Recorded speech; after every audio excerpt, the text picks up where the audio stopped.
નમસ્તે.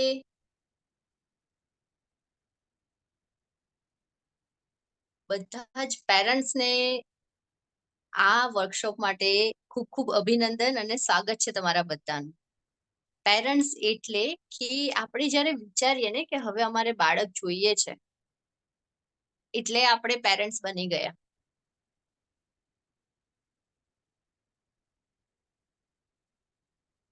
યસ.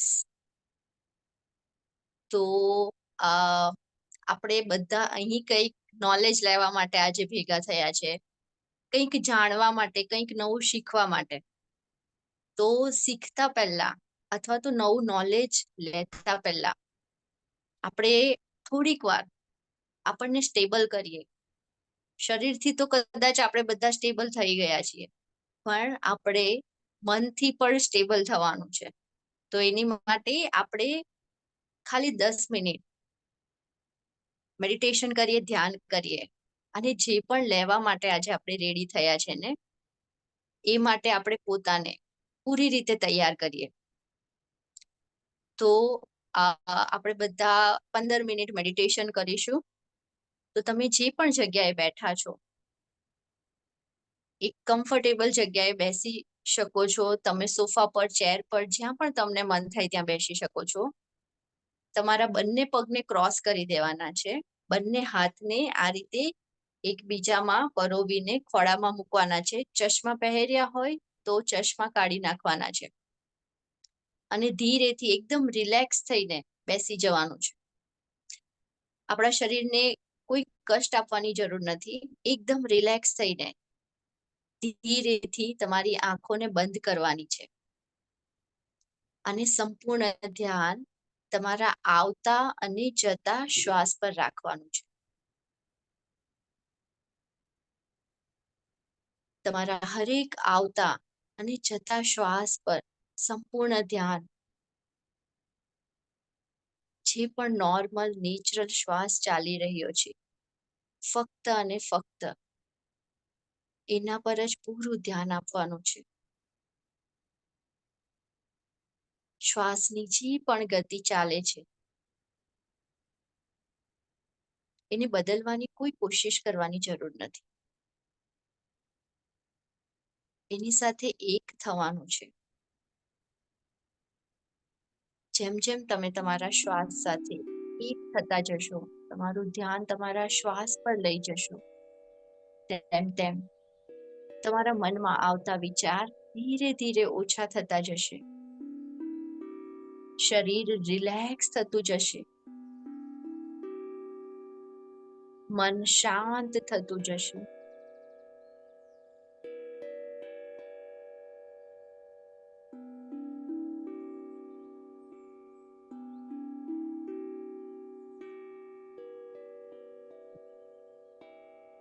તમે તમારી પોતાની સાથે કનેક્ટ થતા જશો.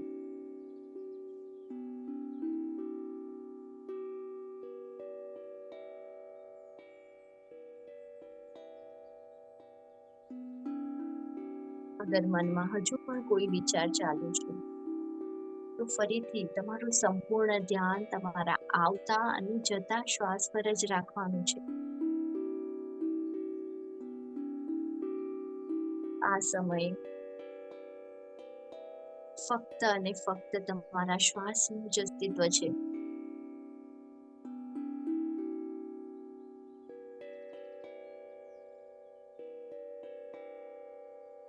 પૂરી રીતે શ્વાસ સાથે એક થઈ જાઓ.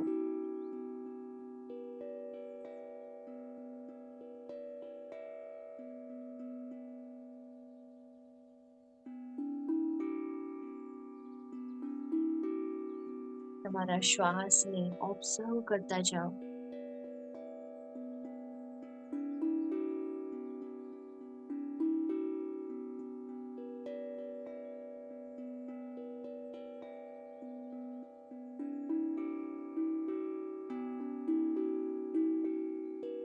શ્વાસ કેટલો લાંબો છે, કેટલો ટૂંકો છે,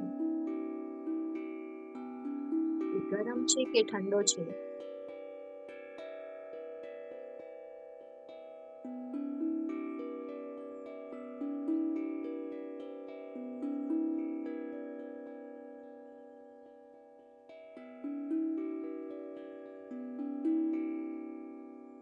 સંપૂર્ણ ધ્યાન શ્વાસ પર જ રાખવાનું છે.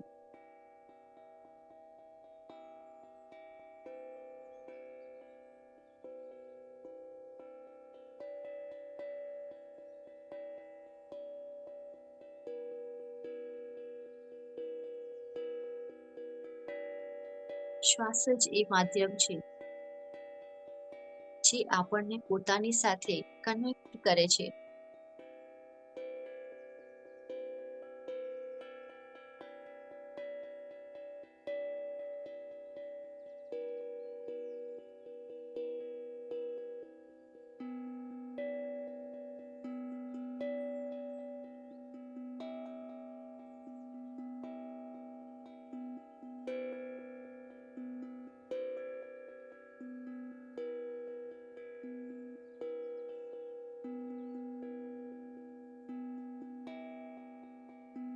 જ્યારે પણ આપણે આપણા શ્વાસ સાથે જોડાયેલા હશું, આપણે સંપૂર્ણપણે આપણા વર્તમાન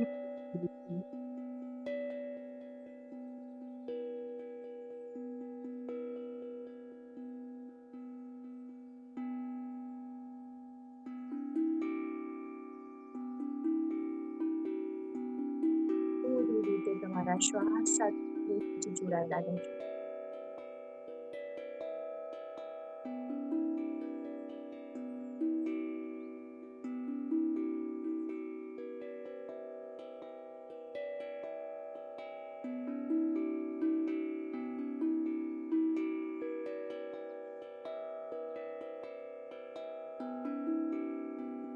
અનુભવ કરો કે તમારા અંદર જતા શ્વાસ સાથે તમે સમગ્ર બ્રહ્માંડની એક દિવ્ય ઊર્જાને તમારી અંદર અનુભવ કરી રહ્યા છો.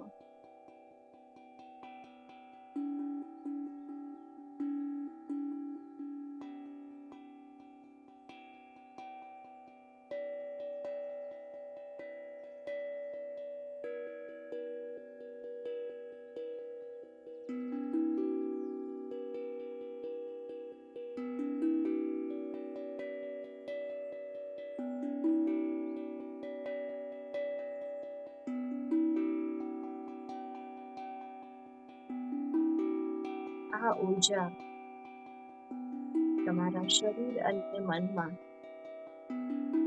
પોઝિટિવ બદલાવ લાવી રહી છે.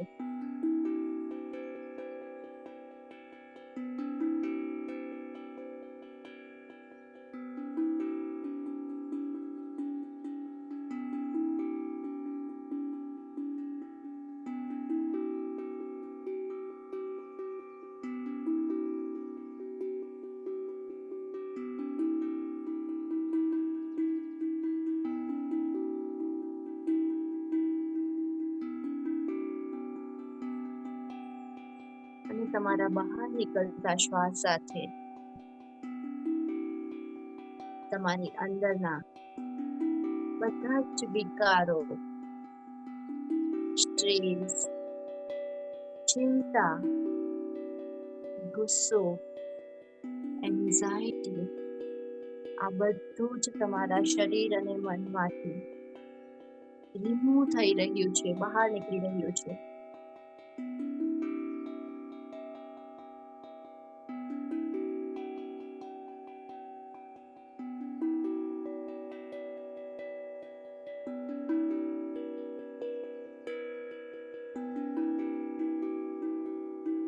આ દિવ્ય ઊર્જાએ તમારા શરીરને એક પોઝિટિવિટીથી ભરી દીધું છે.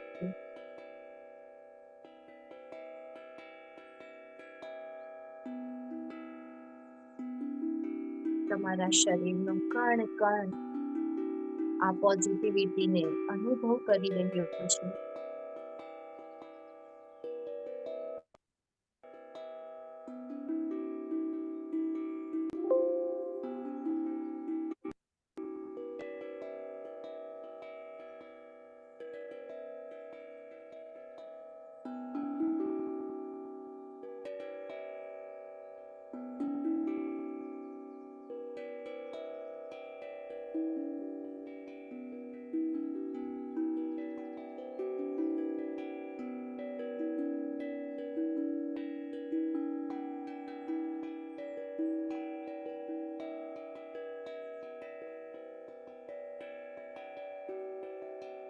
હરેક શ્વાસ સાથે આ પોઝિટિવિટીનો અનુભવ કરો, આ દિવ્ય ઉર્જાનો અનુભવ કરો.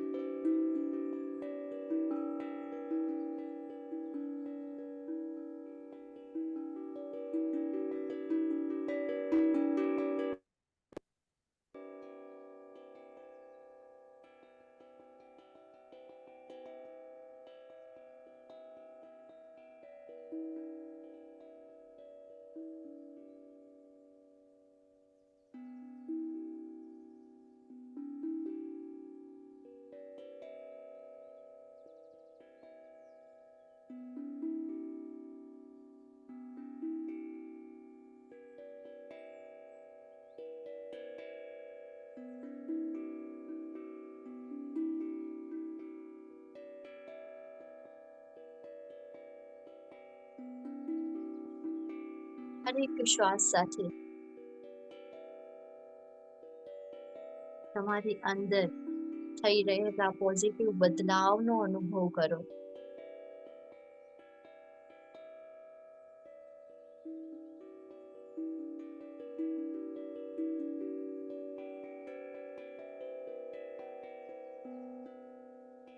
આ પોઝિટિવ બદલાવ તૈયારી છે તમારા જીવનમાં નવા બદલાવને, નવા જ્ઞાનને આવકારવા માટેની.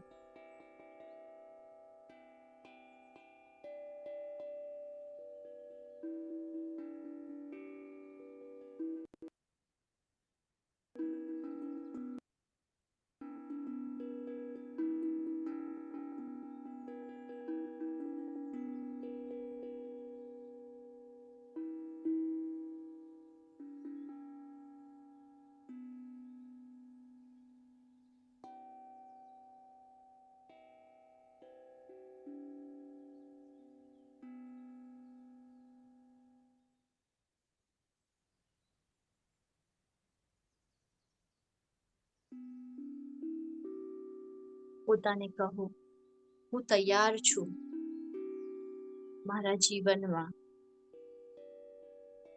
નવા જ્ઞાનને સમજવા માટે, ગ્રહણ કરવા માટે. હું તૈયાર છું એક નવી શરૂઆત માટે.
અનુભવ કરો કે હરેક શ્વાસ સાથે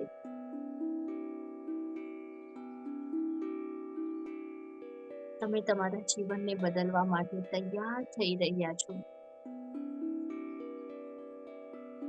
તમારા જીવનમાં સકારાત્મક બદલાવ તમારી રાહ જોવે છે. આ સમય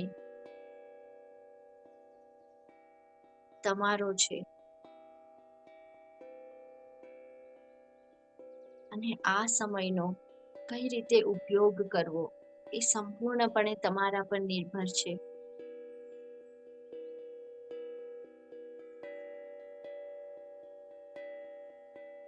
બદલાવ માટે શરૂઆત હંમેશા અંદરથી થાય છે અને આજે આ ક્ષણે એ શરૂઆત થઈ ગઈ છે.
પૂરા હૃદયથી તમારા હરેક શ્વાસનો ધન્યવાદ કરો. ધન્યવાદ કરો તમારા આ સ્વસ્થ શરીરનો, તમારા સ્વસ્થ મનનો ધન્યવાદ કરો.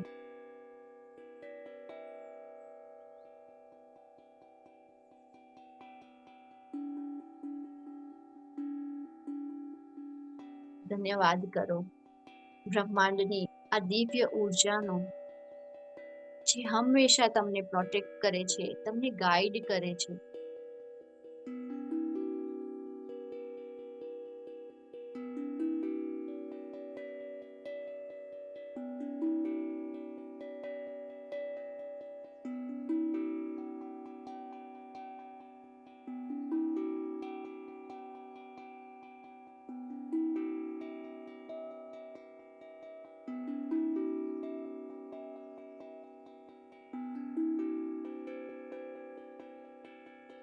આ જ ગ્રેટિટ્યુડના ભાવ સાથે ધીરે ધીરે પાછા ફરવાની શરૂઆત કરવાની છે.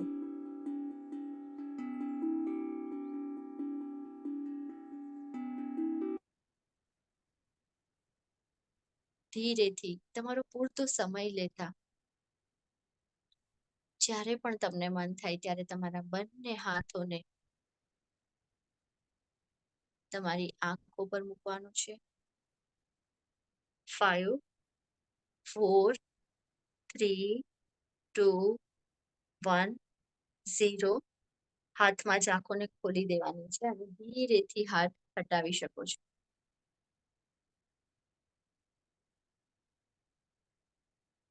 યસ.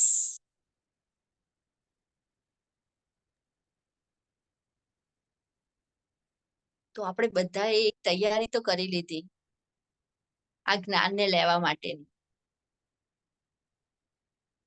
હવે એ જ્ઞાનને સમજવાનું છે.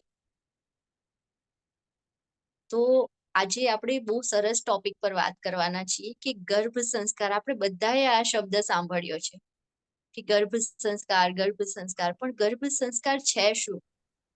અને ખરેખર ગર્ભ સંસ્કાર કઈ રીતે કામ કરે છે?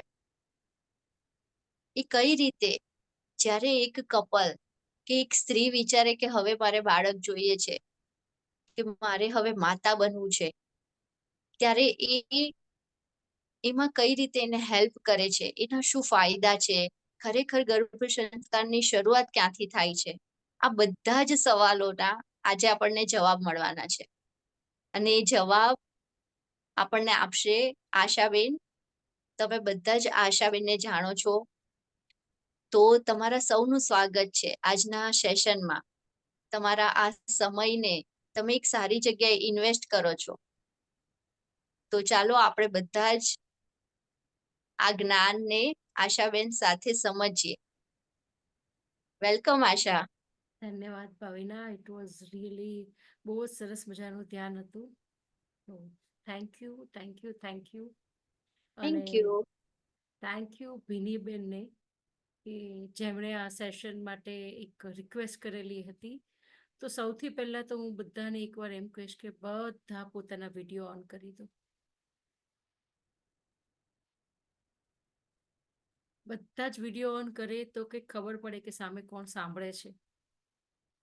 Yes, thank you very much. Yes, thank you. Yes, હજુ પણ હું જોઉં જ છું. Yes, thank you. હજુ બધા ઓન કરી દો. Induben, Shruti Patel, Hitisha, Vivo, Redmi, Shweta.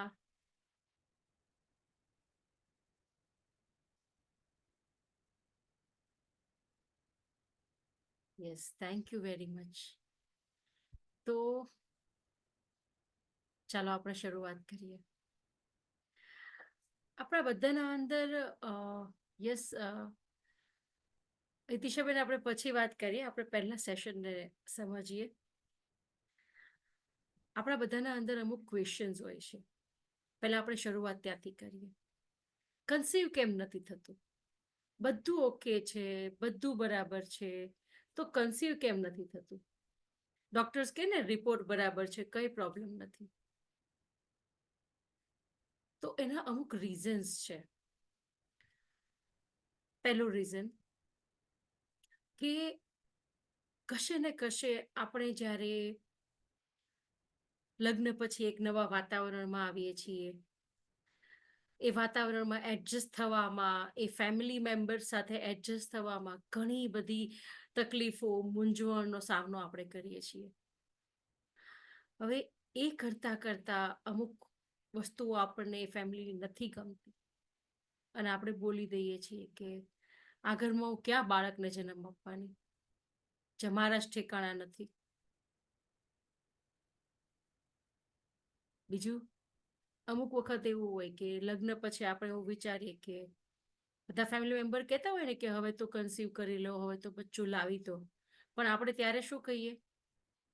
મનમાં ને મનમાં વિચારીએ કે હસબન્ડ સાથે ડિસ્કસ કરીએ કે હજુ તો 2-5 વર્ષ થોપવાનું છે, હમણાં કઈ કન્સીવ કરવું નથી, હમણાં કઈ બચ્ચું લાવવું નથી. પહેલા આપણે આપણી જિંદગીને તો જીવીએ. બરાબર. ત્રીજું રીઝન,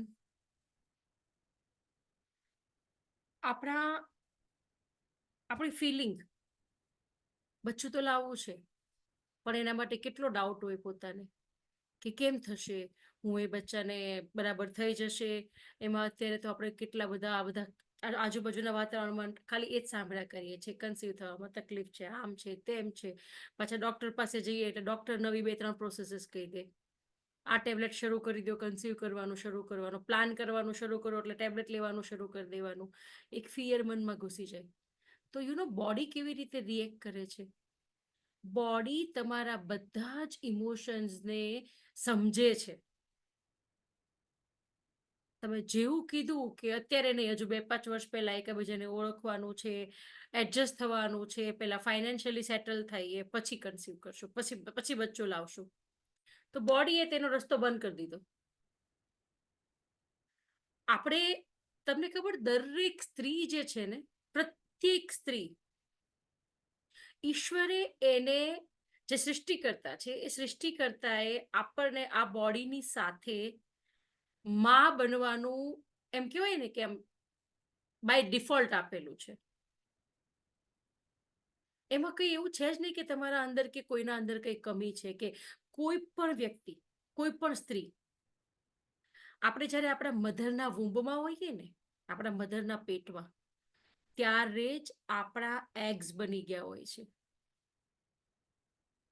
જે ડોક્ટર એમ કે ને કે બીજ, ત્યારે જ આપણા બીજ બની ગયા હોય છે.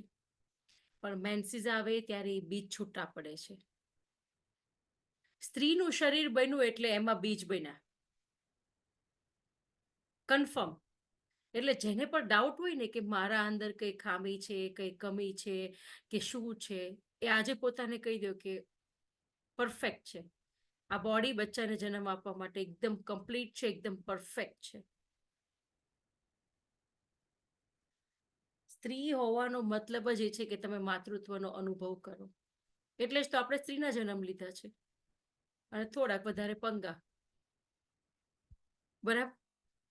તો જેને થોડાક વધારે પંગા લઈને પોતાના લેસન શીખવા હોય ને, એ બધા સોલ છે ને એ સ્ત્રીના શરીરમાં જન્મ લે છે. તો આપણે બધાને એવું કરવું. ઓછાથી અમારું કામ નહીં થાય, અમારે ફટાફટ શીખવું છે, એટલે આપણે વધારે પંગાવાળા લઈને આવ્યા છીએ. એક બીજું રીઝન છે આપણી પાસ્ટ લાઈફ, જે આપણે આ જન્મ પહેલાના જે જન્મો છે ને એમાં. હવે માનો કે એક જન્મમાં બહુ બધા બચ્ચા હોય, 8-10 બચ્ચા હોય, અને પેલી માં તો થાકી થાકી જાય ને, 8-10 બચ્ચાને સંભાળતા સંભાળતા માની હાલત કેવી થઈ જાય. તો ત્યારે આપણે જાણે અજાણે બોલ્યા હોય કે આના કરતા તો બચ્ચા ના હોય તો સારું. 1 વાર, 2 વાર, 10 વાર, 25 વાર, જેને 8-10 બચ્ચા હોય ને એ સતત 10 વર્ષ સુધી આ બોલે. કેમ કે 2 બચ્ચામાં જ હાલત ખરાબ થઈ જાય છે, એકમાં જ બધા થાકી જાય છે, તો 8-10 બચ્ચાને સંભાળવાના.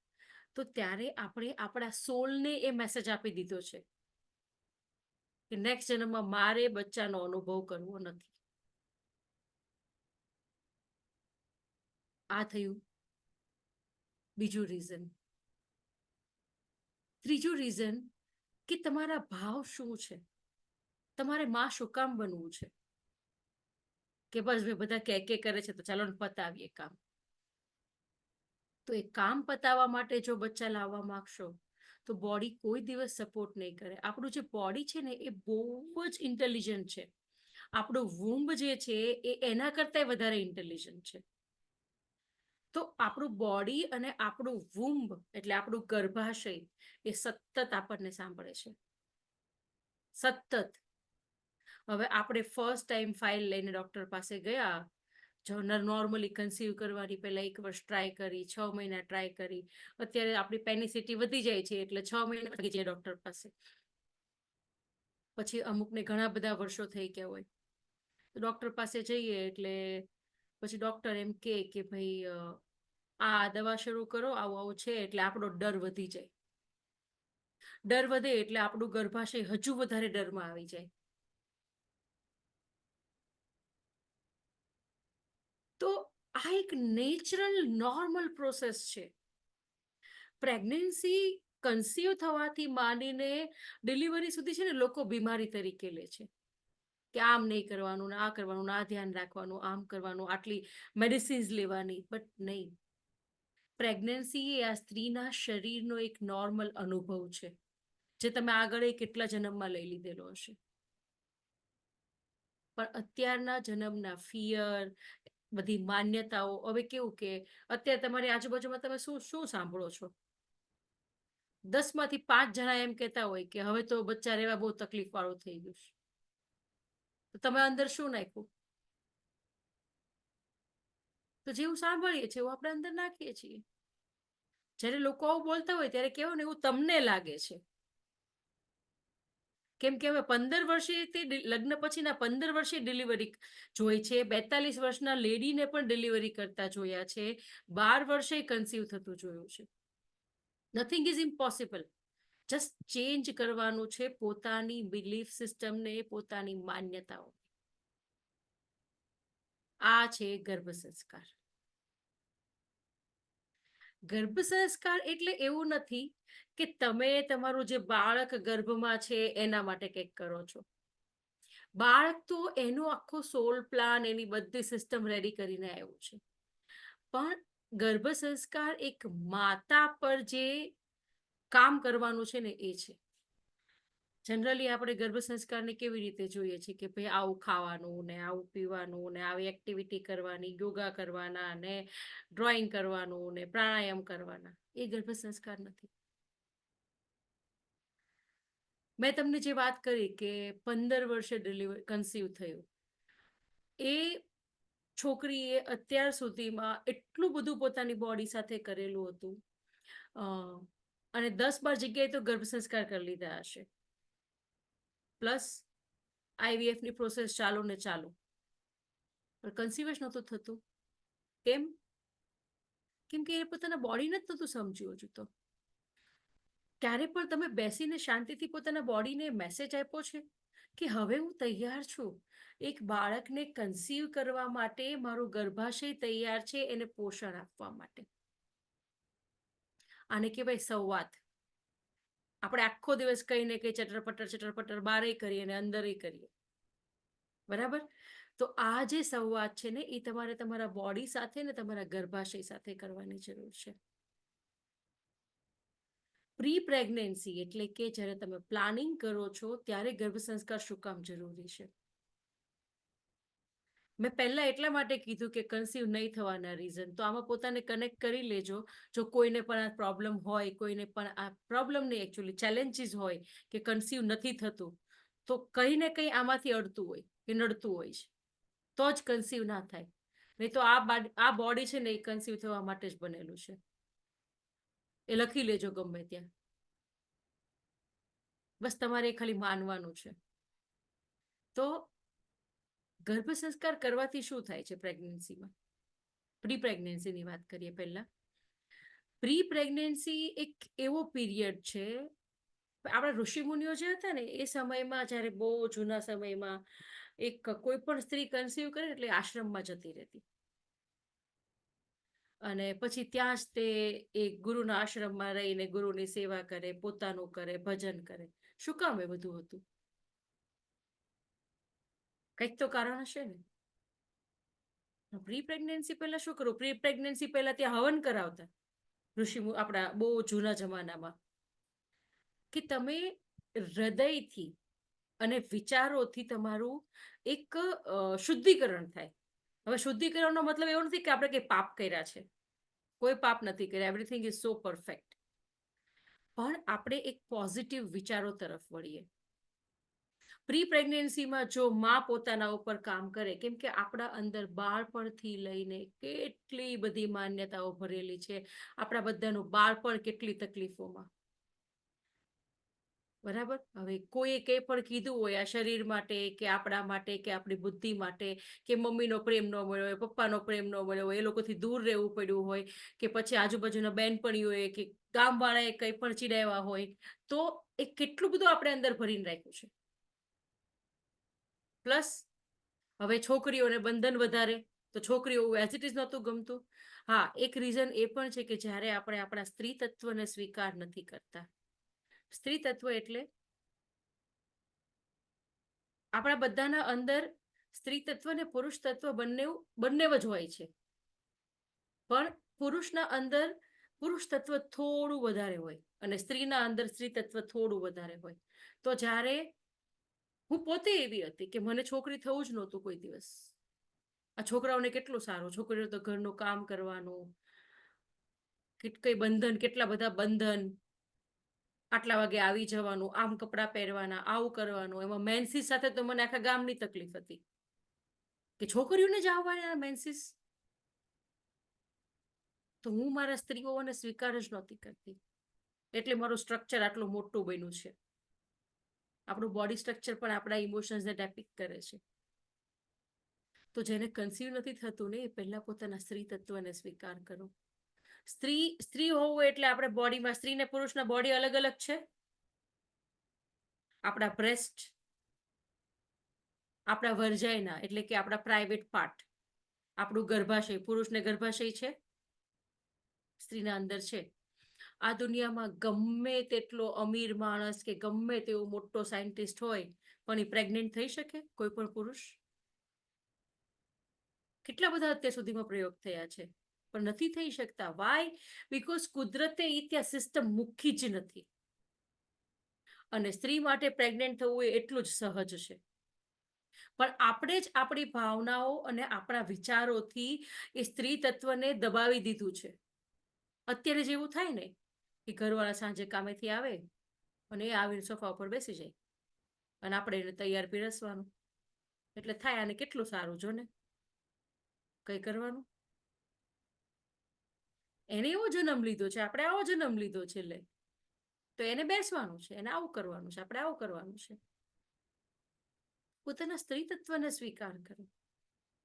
જેને પણ અંદરથી આવું થતું હોય ને કે આ પુરુષોને કેટલું સારું, એ બધા પોતાના સ્ત્રી તત્વને સ્વીકાર કરવાનું શરૂ કરી દેજો. એટલે જે ભૂંબ છે ને એ ધીરે ધીરે હીલિંગ ઝોનમાં આવશે. જેને કન્સીવ નથી થતું ને એને 3 વસ્તુ કરવાની છે. પહેલું, પોતાના સ્ત્રી તત્વને સ્વીકાર કરવાનો છે. સેકન્ડ, પોતાના શરીરને અને પોતાના ગર્ભાશયને મેસેજ આપો કે હું તૈયાર છું એક દિવ્ય બાળકને, કે દિવ્ય ના જોતું હોય તો બાળક, હું તૈયાર છું બાળકને મારા ગર્ભમાં ધારણ કરવા માટે. મારું શરીર તૈયાર છે એને પોષણ આપવા માટે. અને મેડિટેશન કરો, વ્હાઇટ લાઇટ મેડિટેશન, કે જેમાં એ એક મોકલી આપશો અમે બધા ગ્રુપમાં. એ અમે સ્પેશિયલી આના માટે જ રેકોર્ડ કરેલું છે કે પ્રકાશ આવતો હોય ને એ તમારા ગર્ભમાં જાય છે તો ગર્ભનું હિલિંગ શરૂ થઈ જશે. જો દિલથી કરી ગયા ને તો કન્સીવ થવું એમાં કઈ તકલીફ છે જ નહીં. હવે સવાલ એકચ્યુઅલી એવો આવવો જોઈએ કે કન્સીવ થાય કેમ નહીં. ઘણી વખત એમ હોય કે પુરુષોમાં સ્પર્મ કાઉન્ટ ઓછા હોય છે, બરાબર? તો હવે તમને ખબર, બચ્ચું આપણા વૂમમાં આવે ને એના માટે ખાલી એક જ સ્પર્મ જોઈએ. કેટલા? તો 1000માંથી આપણે તો એક જ જોતું છે. પાછા ડોક્ટર એમ કે સ્પર્મ કાઉન્ટ 60,000 હોવા જોઈએ, એમાંથી ખાલી 30,000 જ છે. આપણે તો એક જ જોઈએ છે. પણ એ થશે કોના આધારે? એક માની ચેતનાના આધારે. એટલે જ તો ઈશ્વરે માને સ્ત્રીના શરીરને આ સરસ મજાનો એક્સપિરિયન્સ આપ્યો છે. કેમ કે એક સ્ત્રીના અંદર છે ને બહુ બધા ગુણો છે. સહન શક્તિ, લોકોની સાથે ભળવું, એને પ્રેમ આપવો. અજાણ્યા લોકોને સાસરે જઈને આપણે આપણા બધા ઘરનાને એક્સેપ્ટ કરી શકીએ છીએ, પણ પુરુષને સાસરે મોકલો તો એ જમાઈની જેમ રહેશે. એટલે ઈશ્વરે આ શરીરને આ સરસ મજાનો એક્સપિરિયન્સ આપ્યો છે. તો પોતાના શરીરને પૂરા હૃદયથી એક્સેપ્ટ કરો યાર, દિલથી એને પ્રેમ કરો. પોતાના સ્ત્રી હોવાને જેટલું તમે એક્સેપ્ટ કરશો, પ્રેમ કરશો ને, એટલું તમારું વૂમ્બ છે ને એ હીલ થતું જશે. આ છે ગર્ભ સંસ્કાર. ગર્ભ સંસ્કાર ડઝન્ટ મીન કે તમે બહારથી બધી પ્રક્રિયાઓ કર્યા કરો શરીર સાથે અને બુદ્ધિ સાથે. જો તમે પ્રી પ્રેગ્નન્સીમાં ગર્ભ સંસ્કાર કરો છો તો શું થાય છે? પ્રી પ્રેગ્નન્સી એટલે કે તમે આજે નક્કી કર્યું, જેમ ભાવિના દીદીએ કીધું કે ભાઈ, જ્યારે પણ કોઈ પણ કપલ નક્કી કરે છે ને કે હવે આપણે કન્સીવ કરવું છે, ત્યારથી માતા પિતા બની ગયા એમ સમજી લેવાનું. અને કન્સીવ કરવા માટે બંને વ્યક્તિઓ રેડી હોવા જોઈએ, મધર અને ફાધર. આ બંને જ્યારે મેન્ટલી તૈયાર થાય ને ત્યારે જ કન્સીવ કરવાનું શરૂઆત કરવાની, નહીં તો નહીં કરવાનું. પેલા કન્વિન્સ કરો ને પછી કન્સીવ કરો. તો જો પ્રી પ્રેગ્નન્સીમાં એક મધર પોતાના ઉપર કામ કરે છે ને, તો એક એવી દિવ્ય ચેતનાને ઈ એટ્રેક્ટ કરી શકશે. હવે આજે કદાચ માનો સમજો કે મેં એક કારેલાનો વેલો વાવ્યો છે અને એક તરબૂચનો. તો કારેલાના વેલા પર તરબૂચ આવશે કોઈ દિવસ? અને તરબૂચના વેલા પર કારેલા આવશે? ગમે તે કરો, એ ગમે તે હાઇબ્રિડ કરો, પણ એ કોમ્બિનેશન કોઈ દિવસ આમ તેમ ઉલટ પલટ નહીં થઈ જાય. કેમ? તો આ પ્રી પ્રેગ્નન્સીમાં તમે જે પોતાના અંદર જે પણ પરિવર્તન લાવશો, જે માન્યતાઓ સમાજની લઈને, જે પોતાને લઈને, પરિવારને લઈને, હવે આપણે પોતે એવું કહેતા હોય કે આ સ્ત્રીઓ કેટલું ખરાબ છે. અને માનો કે આ જ સ્થિતિમાં આપણે કન્સીવ કરીએ અને માનો કે ગર્ભમાં દીકરી છે, તો એ દીકરી કેવા ભાવમાં આવશે?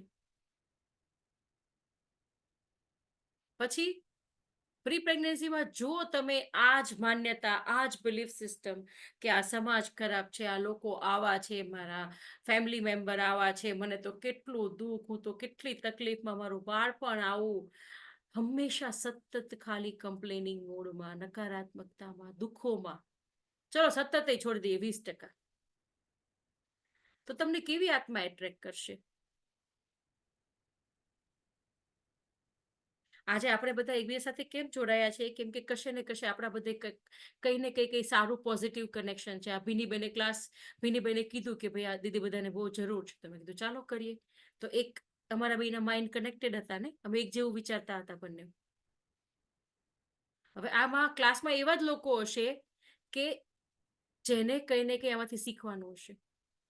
તો જ્યારે તમે પૂરા હૃદયથી પોતાને જો બદલશો ને તો તમે એવી દિવ્ય આત્માને એટ્રેક્ટ કરશો. કેમ કે કોઈ પણ જન્મ લે છે ને, આપણે પણ જન્મ લેતા પહેલા આપણે આખી સિસ્ટમ નક્કી કરીને આવ્યા છીએ. સ્ત્રીનો જન્મ લેવો કે પુરુષનો, કયા દેશમાં, કયા માતા પિતા, કયો પતિ, બચ્ચા ક્યારે, બીમારી ક્યારે અને મરવાનું ક્યારે, આખું નક્કી કરીને આવ્યા છે. યશોદાના ઘરે કોઈ દિવસ કંસ આવે? દેવકીના ઘરે કંસ આવે? દેવકી પાસે કૃષ્ણ જ આવે, કેમ કે માં એવી હતી. તો આપણે જો પોતાના અંદર પરિવર્તન લાવશું તો આપણે એક એવી આત્માને લાવશું કે જે બાળક હકીકતમાં દિવ્ય હશે. અત્યારે અમે ઘણા બધા પેરેન્ટ્સને પૂછીએ પહેલા કે તમારે કેવું બચ્ચું જોઈએ છે, તો એ લોકો એમ કે કન્સીવ કરવાના હોય ને તો ક્યારેક કાઉન્સેલિંગ માટે આવે, તો એમ કે અમારે તો બહુ શાંત, બહુ ધીરજવાળું, બહુ હોશિયાર અને સત્ય બોલે, સાચું બોલે એવું બચ્ચું જોઈએ. પછી હું એમ પૂછું એના હસબન્ડ વાઈફ બંનેને ઇન્ડિવિજ્યુઅલી એક એક કરીને કે ઓકે તમારામાંથી આમાં કયા કયા ગુણો છે, તો પેલા બેન તરત કરી દે તો કે ખાલી પડે તો એને તો કેટલો ગુસ્સો આવે. તો પેલા ભાઈ પાછા બાજુમાંથી એમ કે કેટલું તું ફોન કરીને પંચાયત કરે, મને ખબર છે. સમજો છો?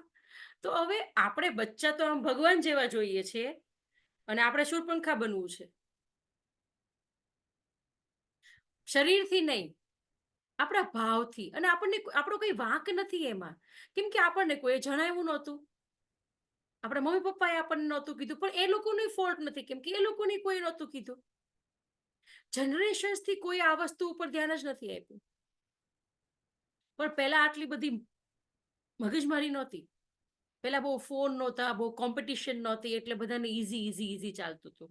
જેમ જેમ એડવાન્સ થયા એમ એમ આપણા મને શું કર્યું કે એડવાન્સનું બધું નેગેટિવિટીમાં લઈ લીધું, એટલે આપણા બધાના મન એટલા બધા ચંચળ ને કે કલાક કદાચ આમનામ એમ કહીને બેસી રહો તો આપણાથી નહીં બેસાય.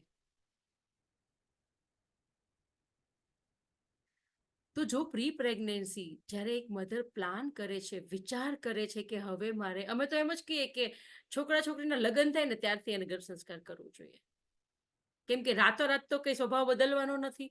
હવે માનો કે સોનલબેન એક્ઝામ્પલ આપું છું ખાલી, માનો કે સોનલબેનને આમ પહેલેથી ચીડચીડિયો સ્વભાવ છે, એ આ વસ્તુ ઓળખી નથી મૂકતા ને આમ કરે છે ને તેમ કરે છે ને હું અહીંયા હજુ પોતું મારીને ગઈ છું, પાછું પગલું પાડ્યું મારે આજ કર કરવાનું.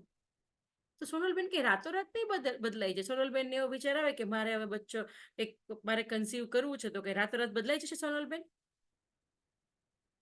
ટાઈમ લાગશે. હવે જો આ જ સ્વભાવમાં કન્સીવ કરો તો તમને એવી ચીડચીડ વાળી આત્મા સિલેક્ટ કરશે કે જે આત્મા મોટા મોટા ચેલેન્જ લઈને આવશે.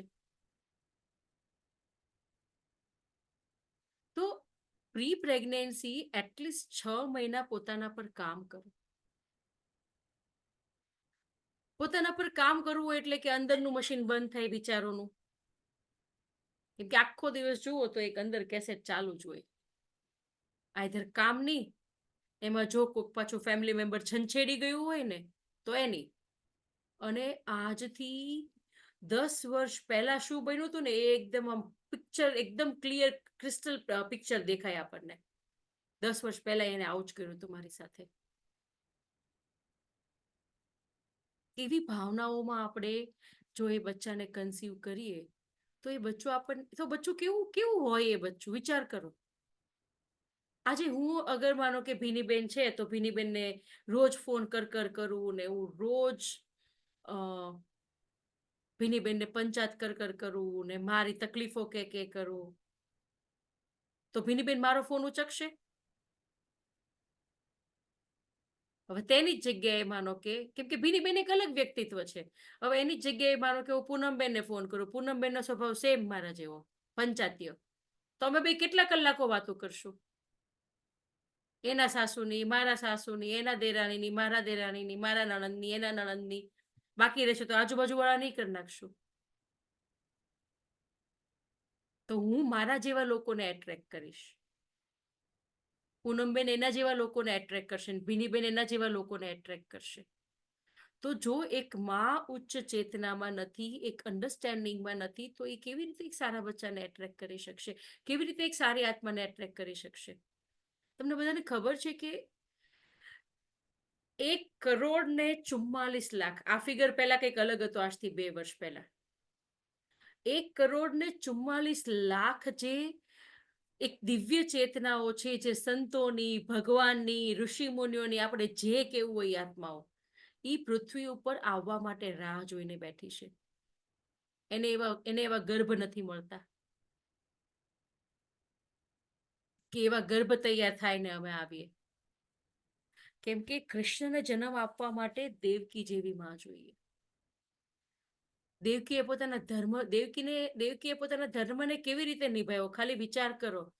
દેવકીના લગ્ન થયા એટલે કંસે એને શું કહી દીધું, પેલું આકાશવાણી થઈને કંસે કહી દીધું કે તમે ભાઈ જેલમાં, અને તારા બધા બચ્ચાને હું મારી નાખીશ. તોય દેવકીએ બધા બચ્ચાને જન્મ આપ્યો. એને એવું કીધું કે ભાઈ મારી જ નાખવાનો, તો હું શું કામ જન્મ આપું? જેલની આટલી વિપરીત પરિસ્થિતિમાં પણ એને ત્યાં સૃષ્ટિ કરી. આટલા બધા બચ્ચાઓને, 7 બચ્ચાઓને મરવા માટે એને જન્મ આપ્યો. કોઈ પણ માં એવું ઈચ્છે કે મારું બચ્ચું મરી જાય? એ તે જન્મતાની સાથે. પણ એને ખબર હતી કે મારું 8મું સંતાન શું કરવાનું છે આ વિશ્વ માટે. એને ખાલી પોતાનો ધર્મ નિભાવ્યો, ત્યારે એને કૃષ્ણને જન્મ આપ્યો. જો દેવતીએ ફર્સ્ટમાં તે પહેલા બચ્ચાને માર નાખ્યો અને નક્કી કરી નાખ્યું હોત કે હવે મારે બચ્ચાને જન્મ આપવા નથી, તો કૃષ્ણ આવે? તો આપણે દેવકી બનવાનું છે, એટલે બચ્ચાને મરવા નથી દેવાના, પણ કૃષ્ણની જેવી ચેતના આપણા ગર્ભમાંથી જન્મ લે એના માટે પહેલા આપણે દેવકી જેવી ચેતના બનવાનું છે. આ તો ઘરમાં કંઈ પણ થાય ને આપણો પારો આકાશ ઉપર. કોઈ આમ આંગળી કરી એટલે કહી દઈએ મને તેને ધક્કો માર્યો, અને દુઃખ તો ગમે એ વાત ઉપર લાગી જાય. અને પછી આટલી વાત હોય ને એનો આટલો મોટો પહાડ બનાવીને આખા ગામમાં કહીએ. તો આ બધા કામ જ્યારે એક માં પોતાના પર કરશે ને, જેટલા લોકોને લેટ કન્સીવ થાય છે ને, એ વિચાર કરી લેજો કે તમારે જીવનમાં કંઈક એવું શીખવાનું છે ને, કે એ શીખવા માટે પેલી આત્મા તમારી વેટ કરે છે કે મારી મમ્મી આ શીખી જાય ને પછી હું જાઉં. અને એમાં બહુ એક્ઝામ્પલ જોયા છે. 8 વર્ષ, 9 વર્ષ, 12 વર્ષ, 15 વર્ષ, પહેલું બચ્ચું આવ્યું હોય અને બીજું બચ્ચું આવે ને, વચ્ચેની બેની વચ્ચે 15 વર્ષનો ગેપ હોય, અને કાં તો પહેલું જ તે 15 આવેલું હોય. હમણાં પહેલું બચ્ચું સ્પેશિયલ બચ્ચું હોય, ડિસેબલ ચાઇલ્ડ હોય, અને બીજું નોર્મલ આવે. ક્યારે? કેમ કે એની માને કંઈક શીખવાનું હતું, પોતાના સ્વભાવમાં પરિવર્તન લાવવાનો હતો. અને પછી આપણને તો અત્યારે એક બહુ ઈઝી વસ્તુ આવડી ગઈ છે. તમને ખબર છે કે આ દવાઓ લેવી ને IVF કરાવવું ને બધું બહુ ઈઝી છે. અઘરું શું છે? પોતાના પર કામ કરવું. કેમ કે મને ગુસ્સો આવે છે, તો હું ગુસ્સો ના કરું એના માટે મારે પોતાના પર ઘણું બધું કામ કરવું પડે છે. તો એમાં એફર્ટ લાગે છે, મહેનત એમાં લાગે છે. ગુસ્સો કરવામાં કાંઈ એફર્ટ નથી લાગતા, દવાઓ લેવામાં કોઈ એફર્ટ નથી લાગતા. પાછા દવા લઈને બિચારા બની જઈએ કે હું તો કેટલા સમયથી દવા લઉં છું તો એ કઈ નથી થતું, એમાંય બિચારા બની જઈએ. જો એક માં પોતાના ઉપર પ્રોપર રીતે કામ કરે ને, તો કન્સીવ થવું કઈ અઘરું છે જ નહીં. પ્રી પ્રેગ્નન્સીમાં દરેક માએ પોતાના પર કામ કરવું જોઈએ. પોતાના પર કામ કરવું એટલે શું? સ્વભાવને બદલો. હવે આપણે તો એમ કે મારો સ્વભાવ તો બહુ સારો છે, હું તો કોઈને કઈ કોઈ દિવસ કહું જ નહીં, પણ મનની અંદરનું શું? અંદર તો આખા ગામ માટે હજારો કમ્પ્લેન કરી નાખતા હશું. અંદર એ કમ્પ્લેન ના હોય અને બારે ના હોય. ગર્ભ સંસ્કાર એટલે જ્યારે તમે પોતાને પ્રેમ કરતા શીખો છો, જ્યારે તમે સંબંધોને સમજો છો, તમે તમારા શરીરને સમજો છો, તમે કૃતજ્ઞ થાવ છો. જેમ ભાવિના બેને આજે ધન્યવાદ કરાવ્યું, તમે ધન્યવાદની ભાવનામાં જોડાવ છો, તમે લોકોને માફ કરતા શીખો છો. તમારું આખું અસ્તિત્વ છે ને આમ 180 ડિગ્રી ચેન્જ થઈ જાય. તમે અહીંયા હતા ને ફરીને અહીંયા આવી ગયા. ત્યારે તમે એક દિવ્ય આત્માને એટ્રેક્ટ કરશો. અને આ રાતોરાતનું કામ જ નથી. અમે ગર્ભ સંસ્કાર કરાવીએ છીએ, અમને ખબર છે 6-8 મહિના તો ખાલી 2% ચેન્જ થવામાં લાગે છે. અમને પોતાને પણ લાગ્યા છે. હજુ એ થઈએ છીએ, હજુ એ પોતાના પર કામ કરીએ છીએ. પ્રી પ્રેગ્નન્સીમાં ગર્ભ સંસ્કાર કરવું એટલું જ જરૂરી છે કે રસોઈ કરવામાં હરખા મસાલા નાખવા. મીઠું ન નાખ્યું હોય તો રસોઈમાં મજા આવી જાય ને ખાવાની. કોઈ ખાશે? ગળા નીચે જ નહીં ઉતરે. આ બહુ બેસિક ઉદાહરણ છે. પણ જો એક માં પોતાના ઉપર કામ કરે ને તો એક એવી દિવ્ય ચેતનાને નીચે લાવશે ને કે જે ઘણા બધા લોકોને તારવા માટે કામ કરશે. પ્રેગ્નન્સીમાં ગર્ભ સંસ્કાર કરવો શા માટે જરૂરી? શું કામ? હવે ચાલો ભાઈ, આપણે પહેલા તો કઈ કર્યું નહોતું. તમને ખબર 80% બાળકનો વિકાસ ગર્ભમાં થાય છે. 80%. બીજો 18% 9 વર્ષ સુધી. કેટલા? અને બાકી 2% આખી જિંદગી. તો ગર્ભમાં હોય, પેટમાં હોય ત્યારે માં શું કે કાંઈ વાંધો નહીં, ફોન ને ચાલુ ને પંચાયત ચાલુ ને કોઈ જ કામની એક્ટિવિટી નહીં, જંક ફૂડ ખાવાનું, કેમ કે ચટાકા તો લાગે જ તે ગર્ભ પ્રેગ્નન્સીમાં, એટલે ચટપટું ખાવાનું. પછી બચ્ચું બહાર આવે એટલે કે હજુ નાનો છે, હજુ નાની છે, એમ કરીને થવા દઈએ. અને પછી જેવું થોડુંક બચ્ચું મોટું થયું ને એટલે પેલી રેસમાં લાગી જવાનું. અને એમ કે ખબર નહીં કોના જેવો થયો છે, કોના જેવી થઈ છે. આવ્યું તો મેં કોઈ દિવસ શીખવાડ્યું? અરે તમે કર્યું એ જ એને કર્યું છે. એ ક્યાંયથી શીખ્યું નથી બચ્ચું, તમારા જ પાસેથી બધું લઈને આવ્યું છે. એ મારું બચ્ચું હોય કે તમારું બચ્ચું હોય. એટલે કોઈ દિવસ બચ્ચાને બ્લેમ કરવા નહીં.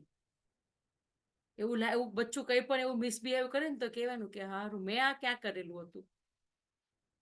તો જો એક માં 80% ઉપર કામ કરી લે તો 20% ઉપાધિ કરવી પડે. અને આપણે 80%માં તો કઈ ધ્યાનમાં જ ના લઈએ. હા, ખાલી નકરા પેલા રામાયણ ને મહાભારત વાંચીએ. આજ સુધી મને કયો કે તમે ભગવદ્ ગીતા કેટલી વાર વાંચીને એમાંથી તમને કેટલું સમજાણું? કેટલી વાર વાંચી નાખીએ છીએ, કેટલી વાર સાંભળી લીધી છે, પણ કઈ ટપ્પો પડ્યો એમાં?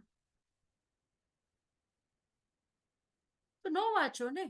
તમે પોતાને ઉપર ઉઠાવાય એવી બુકો વાંચો જે તમારા જીવનને બદલે.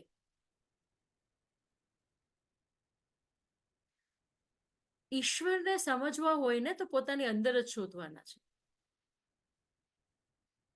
તો જો પ્રેગ્નન્સીમાં એક માં રાઈટ વર્ક કરે છે, રાઈટ ફૂડ, એક સાત્વિક ખાવાનું ખાય છે પણ મનને મારીને નહીં, પછી મેડિટેશન, રાઈટ બુક રીડિંગ, પોતાને સમજવાનું કામ, પોતાને બદલવાનું કામ. ઘણી વખત એવું હોય ને, પેલું મોટું બચ્ચું નાનાને મારતું હોય ને તો મમ્મીઓ એમ કે ખબર નથી પડતું નાની બેનને મારજો મોટો થઈને, બુદ્ધિ નથી, એમ કરીને એક ઝાપટ લગાડી દે. બચ્ચું શું શીખવાનું છે? તો તમે આ બધું એ તમારા વૂંબમાં છે, તમારા પેટમાં છે, ત્યારે આપણે આ બધું એ બચ્ચાને બાય ડિફોલ્ટ આપી દઈએ છીએ. અને પછી જ્યારે પેલું શું કહેવાય, કારેલાનો વેલો વાવીએ ને પછી જેવા કારેલા શરૂ થાય તો રડવા લાગે કે આમાં તરબૂચ કેમ ના આવ્યા. તો કેવી રીતે તરબૂચ આવવાના છે? વાયવા જ કારેલા છે. તો પ્રેગ્નન્સીમાં એક મધર, એક તો રિલેશનશિપ, આપણે એક પરિવારમાં એટલી બધી કડવાહટ થઈ ગઈ હોય છે ને. હસબન્ડ સાથે પણ હું તો જોઉં છું ઘણી બધી વખત કે હસબન્ડ સાથે એટલા બધા રિલેશન. પેલા હવે હસબન્ડ આવે, આમ જોયું સામે, પતી ગઈ વાત. હસબન્ડ ને કઈ બહુ લેવા દેવા નહીં, આવે ફોન જોવે, પેપર વાંચે, પાછા બહાર ને પાછા અંદર. તો એવું નથી કે એના માટે આપણે હસબન્ડને પપલાવાના છે કે કંઈક બીજું કરવાનું છે, પણ તમારા અંદર એ જાદુ હંમેશા છે કે તમે સંબંધોને બાંધીને રાખો. કોને ન ગમે એને ઘરવાળો એના 10 મિનિટ બેસે, સાંજ પડે ને, બધાને ગમે ને. પછી કમ્પ્લેન કરીએ કે તમને ટાઈમ જ નથી. પણ આપણે એવું કરીએ છીએ શું કે ટાઈમ આપે આપણને? બાજુમાં બેસે એટલે આપણું કમ્પ્લેનનું પોટલું શરૂ. તમારી મમ્મીએ આમ કર્યું, આજ તો ગામમાં આમ થયું, મેલને કોઈ ઇન્ટરેસ્ટ નથી આ બધી વાતોમાં, કોઈ જ નહીં. મેલ બુદ્ધિનું પ્રાણી છે, ફિમેલ હૃદયનું પ્રાણી છે. હવે આપણે કેવું આખો દિવસનું એમ પેલું ભરી રાખ્યું હોય ને અંદર, બધું હસબન્ડ આવે ને એટલે ઓખી દઈએ. એટલે પહેલાને તો એમ જ લાગે કે હું તો કચરા પેટી જ છું. શરૂઆતના લગ્નના 2-3 વર્ષ સુધી બેસતા જ તે બધા પતિદેવ પોતાની પત્નીઓની સાથે. બંધ કેમ કર્યું? આપણે કમ્પ્લેન શરૂ કરી. તો એ સંબંધ બહુ મીઠાશવાળો હોવો જોઈએ. જ્યારે એક માં પ્રેગ્નન્ટ છે ત્યારે એના હસબન્ડનો એને સપોર્ટ એટલો હોવો જોઈએ, પણ એ સપોર્ટ ઉભો કરવા માટે પહેલા સંબંધો તો સુધરે. હવે સ્ત્રીઓ પોતાને પ્રેમ તો કરતી જ નથી. ઘર, વર ને છોકરા હોય એને ઘરમાં, મને તો છે ને જરાય ગોબરાય ન ચાલે. પછી તાવ આવતો હોય ને તોય પોતા મારવામાંથી ઊંચા ન આવે. હું તો મોજમાં, જો કાલે કામવાળા બેન ન આવ્યો તો કાલે ખાલી કચરા વાળી દીધા. આજે ફોન આવ્યો કે હું આજે નથી આવવાની, કાંઈ નહીં, આજે કચરા વાળી દીધા. ત્યાં કે મને ટાઇલ્સ ઉખડીને કહેવા આવે છે કે આશાબેન મને પોતા મારો, મને પોતા મારો. પણ મારી મનસ્થિતિ, જો હું બીમાર છું અને કામ કરવાથી મારી મનસ્થિતિ બગડે છે તો મારે એ કામ ન કરું છું. પછી પાછા આખા બજારમાં તો એમ હોશિયારી મારવામાંથી ઊંચા ન આવે કે મને તો ગોબરાય ચાલે જ નહીં. પણ તમે મનમાં કેટલી ગોબરાઈ નાખી દીધી આ ચોખ્ખાઈ રાખવામાં બહારની. આપણે જીવડા નથી પડવા દેવાના કોઈ દિવસ, પણ શરીરને પોતાને તો પ્રેમ કરો થોડુંક. કાચમાં જોવો છો શાંતિ, કોઈ આમાંથી લગભગ હું કહું તો 10 જણા એવા હશે માંડ કે જે પોતાને 5 મિનિટ કાચમાં જોતા હશે દિવસમાં, મિરરમાં. એવી ટેવ પડી ગઈ હોય ને કે માથું તાવામાં મોડાઈ જાય, ચાંદલો અંદાજે લગાવાઈ જાય ને આ ચાલતા. કાચની જરૂર કોને છે?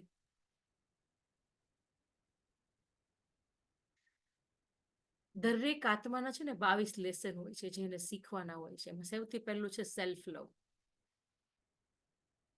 તો જો એક માં જ પોતાને પ્રેમ નહીં કરે તો બચ્ચું જે તમારા ગર્ભમાં છે એ કેવી રીતે પોતાને પ્રેમ કરશે?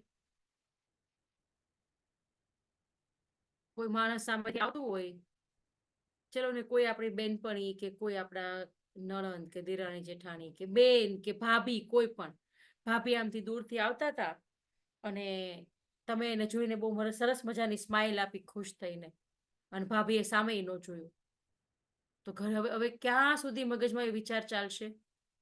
ભાભીએ કેમ મારા સામે નહીં જોયું હોય? એને શું મારથી વાંધો પડ્યો હશે? હું એને બોલાવી તો જોઈએ ને મને. એને કેમ આવું કર્યું? ક્યાં સુધી મગજમાં ચાલશે? તમને શું ખબર કે ઘરે તમારા ભાઈ ને ભાભીને ઝઘડો થઈ ગયો હોય કે એના પપ્પા મમ્મીને કંઈક તકલીફ હોય? તો સામેવાળા વ્યક્તિનું જે મનસ્થિતિ હોય, પણ આપણને જે જજમેન્ટની ટેવ પડી ગઈ છે, એક માં જો પ્રેગ્નન્સીમાં આ કરશે ને તો બચ્ચું છે ને બહાર આવીને ખતરનાક વિલન બનશે. એ યાદ રાખજો. તો આ સ્થિતિ, મનની સ્થિતિ, વિચારોની સ્થિતિને સુધારવી બહુ જરૂરી છે. અત્યારે બધા મમ્મીઓ એટલી બધી કમ્પ્લેન કરે ને કે મારું બચ્ચું તો ખાતું નથી, એને તો ફોન વગર ચાલતું નથી. તો માં કરે છે શું આખી પ્રેગ્નન્સીમાં? એ ઇન્સ્ટાગ્રામ ખોલ્યું અને એક પછી એક યુટ્યુબ ખોલી અને રીલ્સ ની તો આમાં હા હા.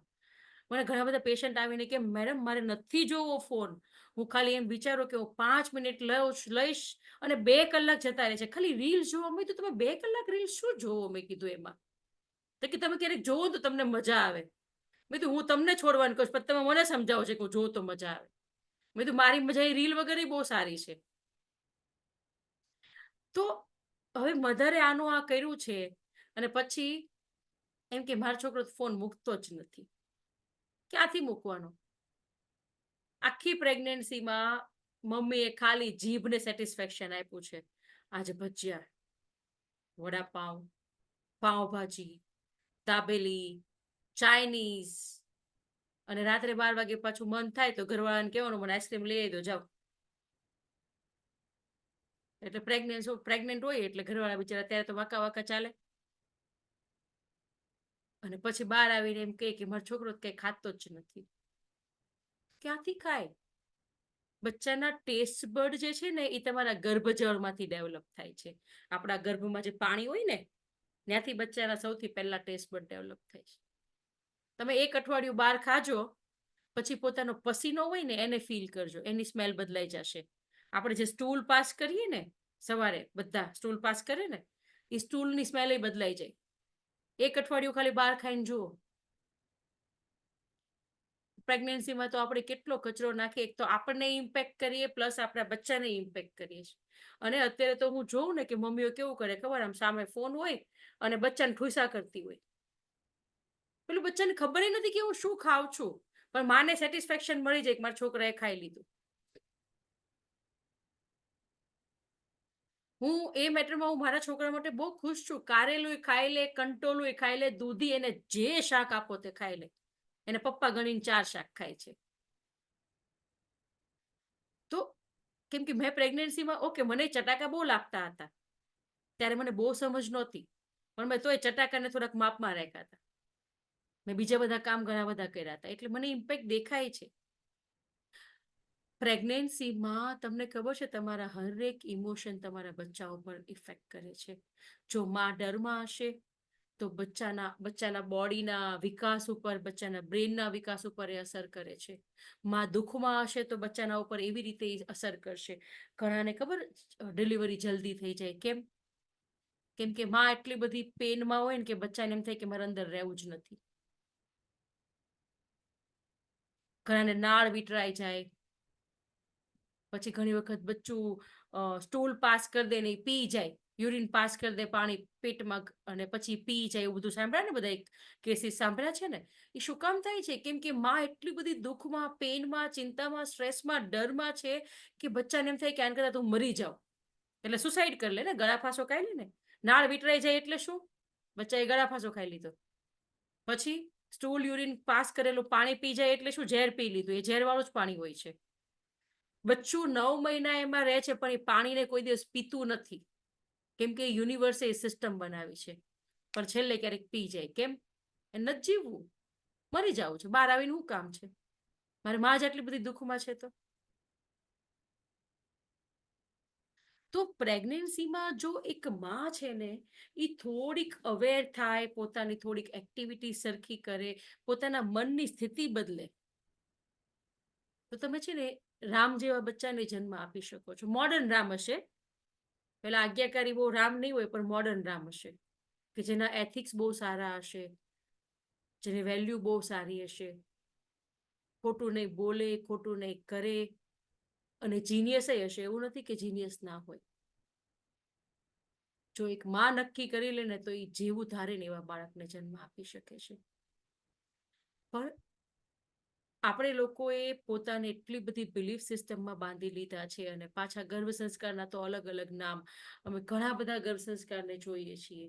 એટલે 35,000 ફી લઈને ખાલી યોગા કરાવે.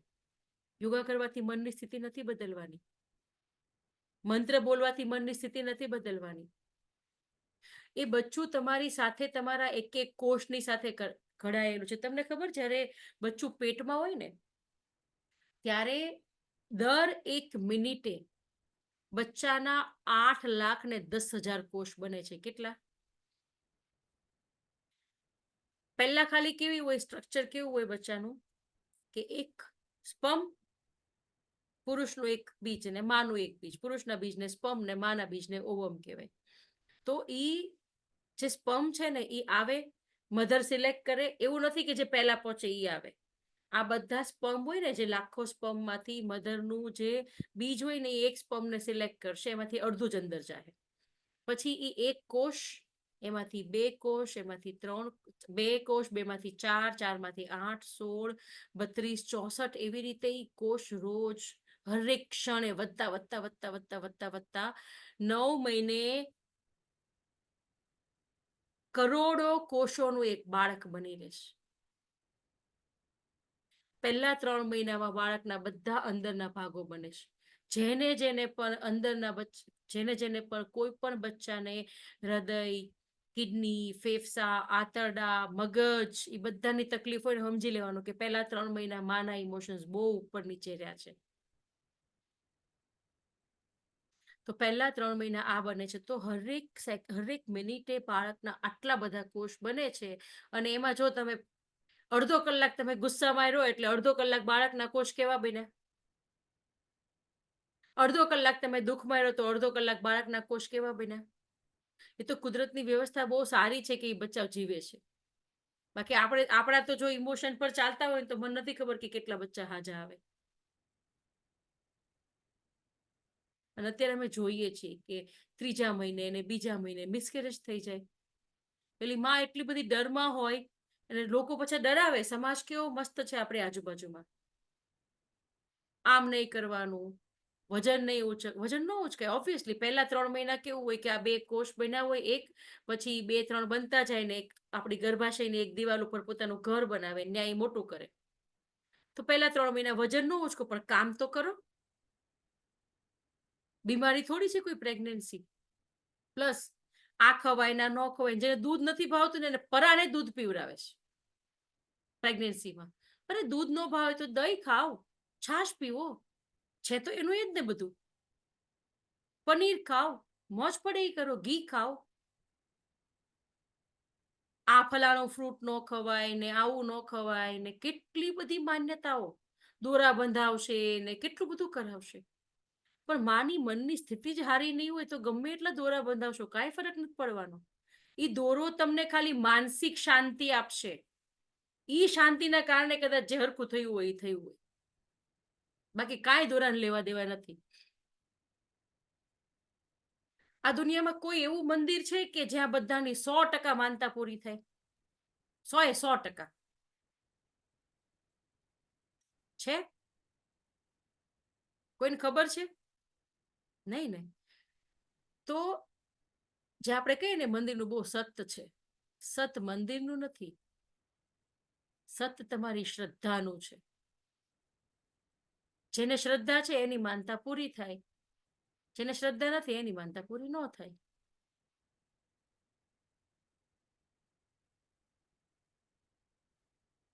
તો એવી જ રીતે કઈ પણ દોરા ધાગા ડોક્ટર એ તમને હેલ્પ ખાલી પોતાના પૂરતી કરશે. ફોલિક એસિડ ઓછું હશે તો ડોક્ટર કહે કે ભાઈ ફોલિક એસિડની ટેબ્લેટ લો. મેં મારી પ્રેગ્નન્સીમાં એક પણ દવા નથી લીધી. અને મારા જેવા ઘણા બધા છે.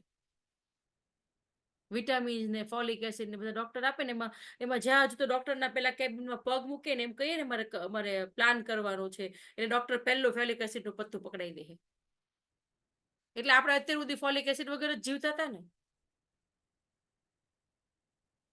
પછી 2-3 ચેક રિપોર્ટ કરાવશો ને એમાં કહેશે કે ભાઈ તમારી બીજની થોડીક ક્ષમતા ઓછી છે ને એટલે આપણે ડરી ગયા.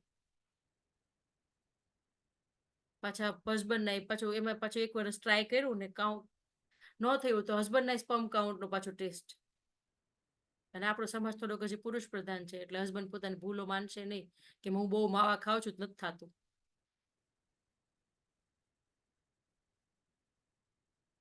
પણ એ ઘડીક જો માં ધારે ને તો માં કંઈ પણ કરી શકે છે. પ્રી પ્રેગ્નન્સીથી તમે ખાલી નક્કી કરી લો કે મારે એક દિવ્ય સંતાનને આ પૃથ્વી ઉપર લાવવું છે. એટલે તમે જુઓ કે તમારું બોડી તમને કેવી રીતે સપોર્ટ કરશે. એના માટે જરૂરી બધી વસ્તુઓ કરો. મેડિટેશન કરવાથી શું થાય છે? મેડિટેશન કરવાથી સૌથી પહેલા તો તમારું બોડી હીલિંગ ઝોનમાં આવશે. વ્હાઇટ લાઇટનું એક મેડિટેશન છે એ કરશો તો તમારા વૂંબ ઉપર વ્હાઇટ લાઇટ આપો કે ત્યાં જે પણ કઈ ગડબડો હોય ઇમોશનલ આપણે જે અત્યાર સુધી આપ્યું હોય ને ધીરે ધીરે હીલિંગ ઝોનમાં આવે. એટલીસ્ટ કલાક મેડિટેશન કરો તો તમારું પહેલા બોડી હિલિંગમાં આવશે, પછી મન, પછી બુદ્ધિ, પછી હૃદય, પછી આત્મા. આપણે આ 3ને ખાલી હીલ કરી દઈએ ને તોય ઘણું છે. જે પેલા ફાલતુના વિચારો આખો દિવસ કેસેટ ચાલ્યા કરે ને એ અસર નહીં કરે. પછી બહારના લોકો જે આપણને કંઈ પણ બોલે છે, કોઈ પણ પરિસ્થિતિ થાય છે તો એ આપણને અસર નહીં કરે. યોગ્ય બુકો વાંચો. વાંચવું છે તો યોગ્ય વાંચીએ ને. સેલ્ફ લવ કરતા શીખો. જો એક માં સેલ્ફ લવ એટલે એવું નથી કે હું મારા શરીરને પ્રેમ કરું, હું રૂડી રૂપાળી દેખાવ ને મેકઅપ કરું ને શોપિંગ કરું ને ખાલી મારા શરીરને કાંઈ તકલીફ ન આપો, એક આખો દિવસ આરામમાં રાખવું. એ સેલ્ફ લવ નથી. સેલ્ફ લવ એ છે કે હું પોતાની જાતને કોઈ મને દુખી કરે ને એવો અધિકાર બીજા કોઈ ન આપું. મારી ખુશીની જવાબદારી મારી ને મારી દુઃખની જવાબદારી મારી. કાચમાં જોઈને હું બોલી શકવી જોઈએ કે આશા તો બહુ મસ્ત છે, હું તને બહુ પ્રેમ કરું છું. અને ત્યારે શું થશે, તમારા જે અંદરના જે કોન્ફિડન્સ નથી હોતો ઘણી વખત આપણામાં, પોતાને લાયક નથી સમજતા, કહીએ ને ઘરમાં ઘરે તો કોઈ દિવસ મારી કિંમત જ ન કરી, પોતાને આપણે કિંમતી નથી સમજતા. ઘરવાળા તો પછીની વાત ગઈ. પોતાને આપણે જ વેલ્યુ નથી આપતા. કઈ પણ હોય તો એમ કે ના ના મારથી ન થાય. તો ક્યાં આપણે પોતાને લાયક સમજીએ છીએ? તો સેલ્ફ લવ એટલે કે જ્યારે તમે પોતાને જેવા છો એવા સ્વીકાર કરો છો, આ શરીરને, પોતાના ઇન્ટેલેક્ચ્યુઅલ લેવલને, પોતાના મનની સ્થિતિને જેવા છો એવા સ્વીકાર કરો, પછી એને બદલવાનો પ્રયત્ન કરો. સેલ્ફ લવ કરતા શીખવું જરૂરી છે પ્રી પ્રેગ્નન્સીમાં અને પ્રેગ્નન્સીમાં. ડિલિવરીને લઈને કેટલી બધી બિલીફ સિસ્ટમ હોય. ડિલિવરી એટલે શું? ચાલો કોઈ કયો તો મને, હેન્ડ રેઝ કરો એટલે હું કહું. ડિલિવરી એટલે શું? ડિલિવરી શબ્દ સાંભળીને તમારા અંદર શું આવે? કોઈને કેવું છે તો હું અનમ્યુટ થઉં, અનમ્યુટ કરવાનો ઓપ્શન આપું.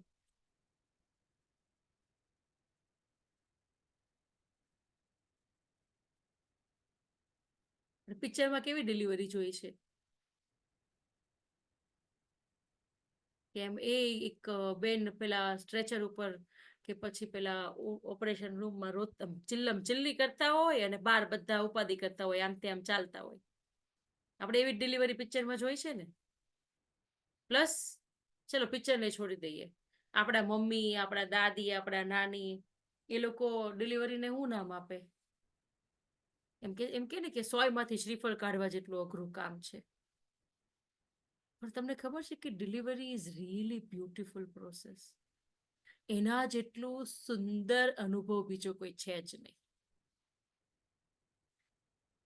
પેન થાય છે બોડીને, પણ જો તમે એને યોગ્ય રીતે સમજો કે આ કોન્ટ્રાક્શન શું છે, કે પછી ક્યારથી કેવી રીતે થાય, તમારો ડિલિવરીનો સમય નજીક આવી ગયો છે એ તમને કેવી રીતે ખબર પડે, અને જો તમે બચ્ચા સાથે કનેક્ટેડ રહ્યો, નાકમાંથી, ઓકે ભીનીબેન મને નથી ખબર, યસ, નાકમાંથી નાળિયેર કાઢવાનું, તો બધાય આપણને બીવડાવી દે અને પાછા આપણી બાજુમાં પેલા હોસ્પિટલમાં બેઠા હોય ને ત્યારે એમ કે બચારી જલ્દી છૂટી થાય તો સારું. ઓલા શેમાંથી છૂટી કરવી છે? 9 મહિના સુધી જે બચ્ચા માટે આટલા બધા જતન કર્યા છે, એના પહેલા 1 વર્ષથી માનતાઓ આખા ગામની કરી હતી અને હું છૂટી કરવી છે. એટલે જો એક માં ડિલિવરીના જેટલા ફિયર ને બધાના છે ને, આપણા બધાના બર્થ ટ્રોમા હોય. બર્થ ટ્રોમા હરેક વ્યક્તિને હોય છે, કેમ કે માઓ બધીને કોઈ દિવસ સમજાયું જ નથી. એ બર્થ ટ્રોમાના આધારે આપણે જીવન ઘણો ખરો જીવનનો હિસ્સો જીવીએ છીએ, પૂરો નહીં પણ ઘણો ખરો. તો હવે માં અહીંયા ઉપર ચિલ્લમ ચિલ્લી કરતી હોય ને બચ્ચાને અંદર શું થાય કે અત્યાર સુધી મારી માં બહુ ખુશ હતી, હવે અચાનક શું થઈ ગયું? ડિલિવરી એક એટલી બ્યુટીફુલ પ્રોસેસ છે કે ડિલિવરીમાં થાય શું કે જેવું બચ્ચું અંદર બની જાય એટલે આપણું ગર્ભાશય છે ને એ બ્રેનને એક મેસેજ આપે કે હવે આ બચ્ચું બની ગયું છે, હવે એને બહાર મોકલવાનો સમય આપ્યો છે. એટલે બ્રેન બધું તીકડમ તીકડમ કરીને પાછો ગર્ભાશયને મેસેજ મોકલે કે ઓકે આવી રીતે કામ થશે. એટલે થાય શું? ગર્ભાશય નાનું થાય, બચ્ચાને બહાર ધક્કો મારે, પાછું મોટું થાય, કોન્ટ્રાક્શન આવે ને, દુખાવો, આપણે કઈ દુખાવો ઉપડી ગયો, તો એ કેવી રીતે થાય? પહેલા 2-2 કલાકે જરીક જરીક દુખે, પછી કલાકે, પછી અડધો કલાકે, પછી 10-10 મિનિટ, પછી સતત દુખાવો ઉપડે. આ કોન્ટ્રાક્શન છે. કે તમે, આપણું બોડી એટલું બધું ઇન્ટેલિજન્ટ છે કે એ બચ્ચાને બહાર કાઢવા માટે હવે એ પુશ કરે છે. પણ હવે માં એટલી બધી ડરમાં છે કે ઓલું બચ્ચું એમ વિચારે છે કે હું બહાર જાઉં કે અંદર જાઉં, મારે શું કરવાનું છે? બચ્ચું પોતાને અંદર ધક્કો મારે અને ગર્ભાશય બહાર ધક્કો મારે. હવે માનો કે પૂનમબેન અત્યારે મસ્ત એના ઘરમાં બેઠેલા છે, હું એનો હાથ પકડું અને ગામની બહાર મૂકી આવું અને ઘરના દરવાજા બંધ કરી દઉં, તો કા પછી સ્વિટ્ઝરલેન્ડમાં એકલા બરફની એક ચોટી ઉપર મૂકી દઉં, હેલિકોપ્ટરમાંથી ધક્કો મારી દો, વાર્તા પૂરી. તો પૂનમબેન કેવું લાગશે? મજા આવશે? ભલે સ્વિટ્ઝરલેન્ડ કેટલા વર્ષોથી જોવું તો મજા આવશે નહીં. કેમ? તો બચ્ચાનું એવું છે, બચ્ચાએ 9 મહિના માટે પોતાની એક દુનિયા ત્યાં જોઈ છે. એને ખબર નહોતી કે મારે બહાર આવવાનું છે. અચાનક એની દુનિયામાં ધરતીકંપ આવવા માંડ્યો એટલે બચ્ચું ડરી જાય છે, અને આ બાજુ માં ડરેલી છે, તો બચ્ચું કરશે શું? આ બહુ બધા ઇમોશન્સ, આ બહુ બધા કામ કરે છે. હોમિયોપેથી મેડિસિનમાં છે ને, બચ્ચાને પહેલા તો એમ જ પૂછે કે તમારો જન્મ કેવો હતો, તમારા મમ્મી, તમારી પ્રેગ્નન્સી વખતે તમારી મમ્મીની સ્થિતિ કેવી હતી. તો ડિલિવરી બહુ બ્યુટીફુલ પ્રોસેસ છે. જો ડિલિવરીમાં પેલા ડિલિવરી બેડ પર સૂતા સૂતા જો પોતાના બચ્ચાને સતત મેસેજ આપે કે બેટા કઈ વાંધો નહીં, આ થોડુંક અઘરો સમય છે, પણ આપણે બે મળીને એ કરી લેશું.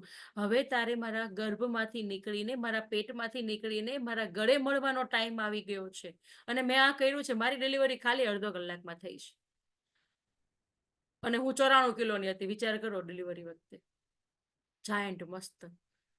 8.5 મહિને ડિલિવરી થઈ તોય મારું બચ્ચું 3 કિલોનું, અને હું જાતે ગાડી લઈને હોસ્પિટલમાં ગઈ હતી. મને બેગ પેલી વોટર બેગ લીકેજ થવાનું શરૂ થઈ, ખબર પડી ગઈ કે આ ડિલિવરી છે, તો ગઈ હોસ્પિટલમાં.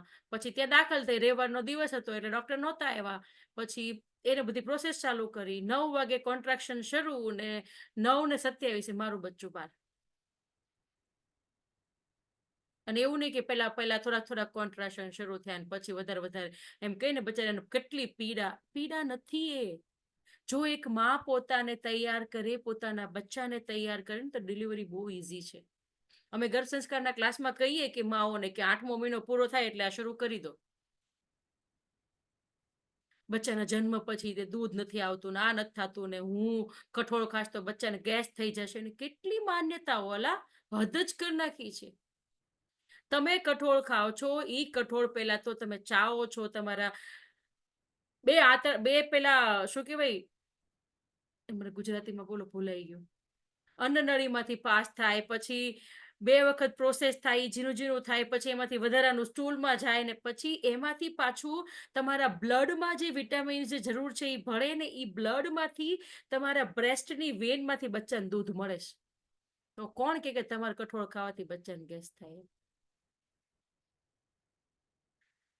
તો આ બધી માન્યતાઓમાંથી માં જો બહાર નીકળશે તો એક બચ્ચાને એટલીસ્ટ, ચલો હું એમ નથી કહેતી કે રામ જેવું બાળક, પણ એટલીસ્ટ એ બાળક જેવું છે એવું તો જીવવા દેશું.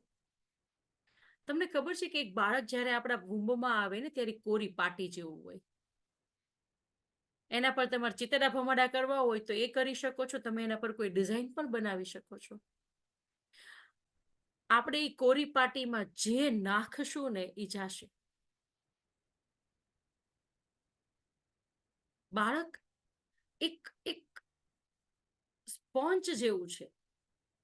પેલો દાગ્યો આવે ને, જેને પાણી મૂકો તો પાણી બધું શોષી લે. તો બાળક એવું છે, એ તમારા મન, તમારા વિચાર, તમારી ભાવના અને તમારા શબ્દો, તમે જે પણ બોલો છો, જે અનુભવ કરો છો, જે વિચારો છો, એ બધું પોતાના અંદર લઈ લેશે.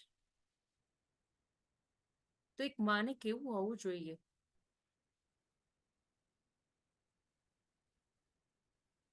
પ્રી પ્રેગ્નન્સી થી માંડીને, એટલે કે આજે તમે વિચાર કર્યો છે ને, અમે એમાં ગર્ભ સંસ્કારમાં ઘણું બધું કહીએ છીએ કે અમે હોમવર્ક એવા જ આપીએ છીએ.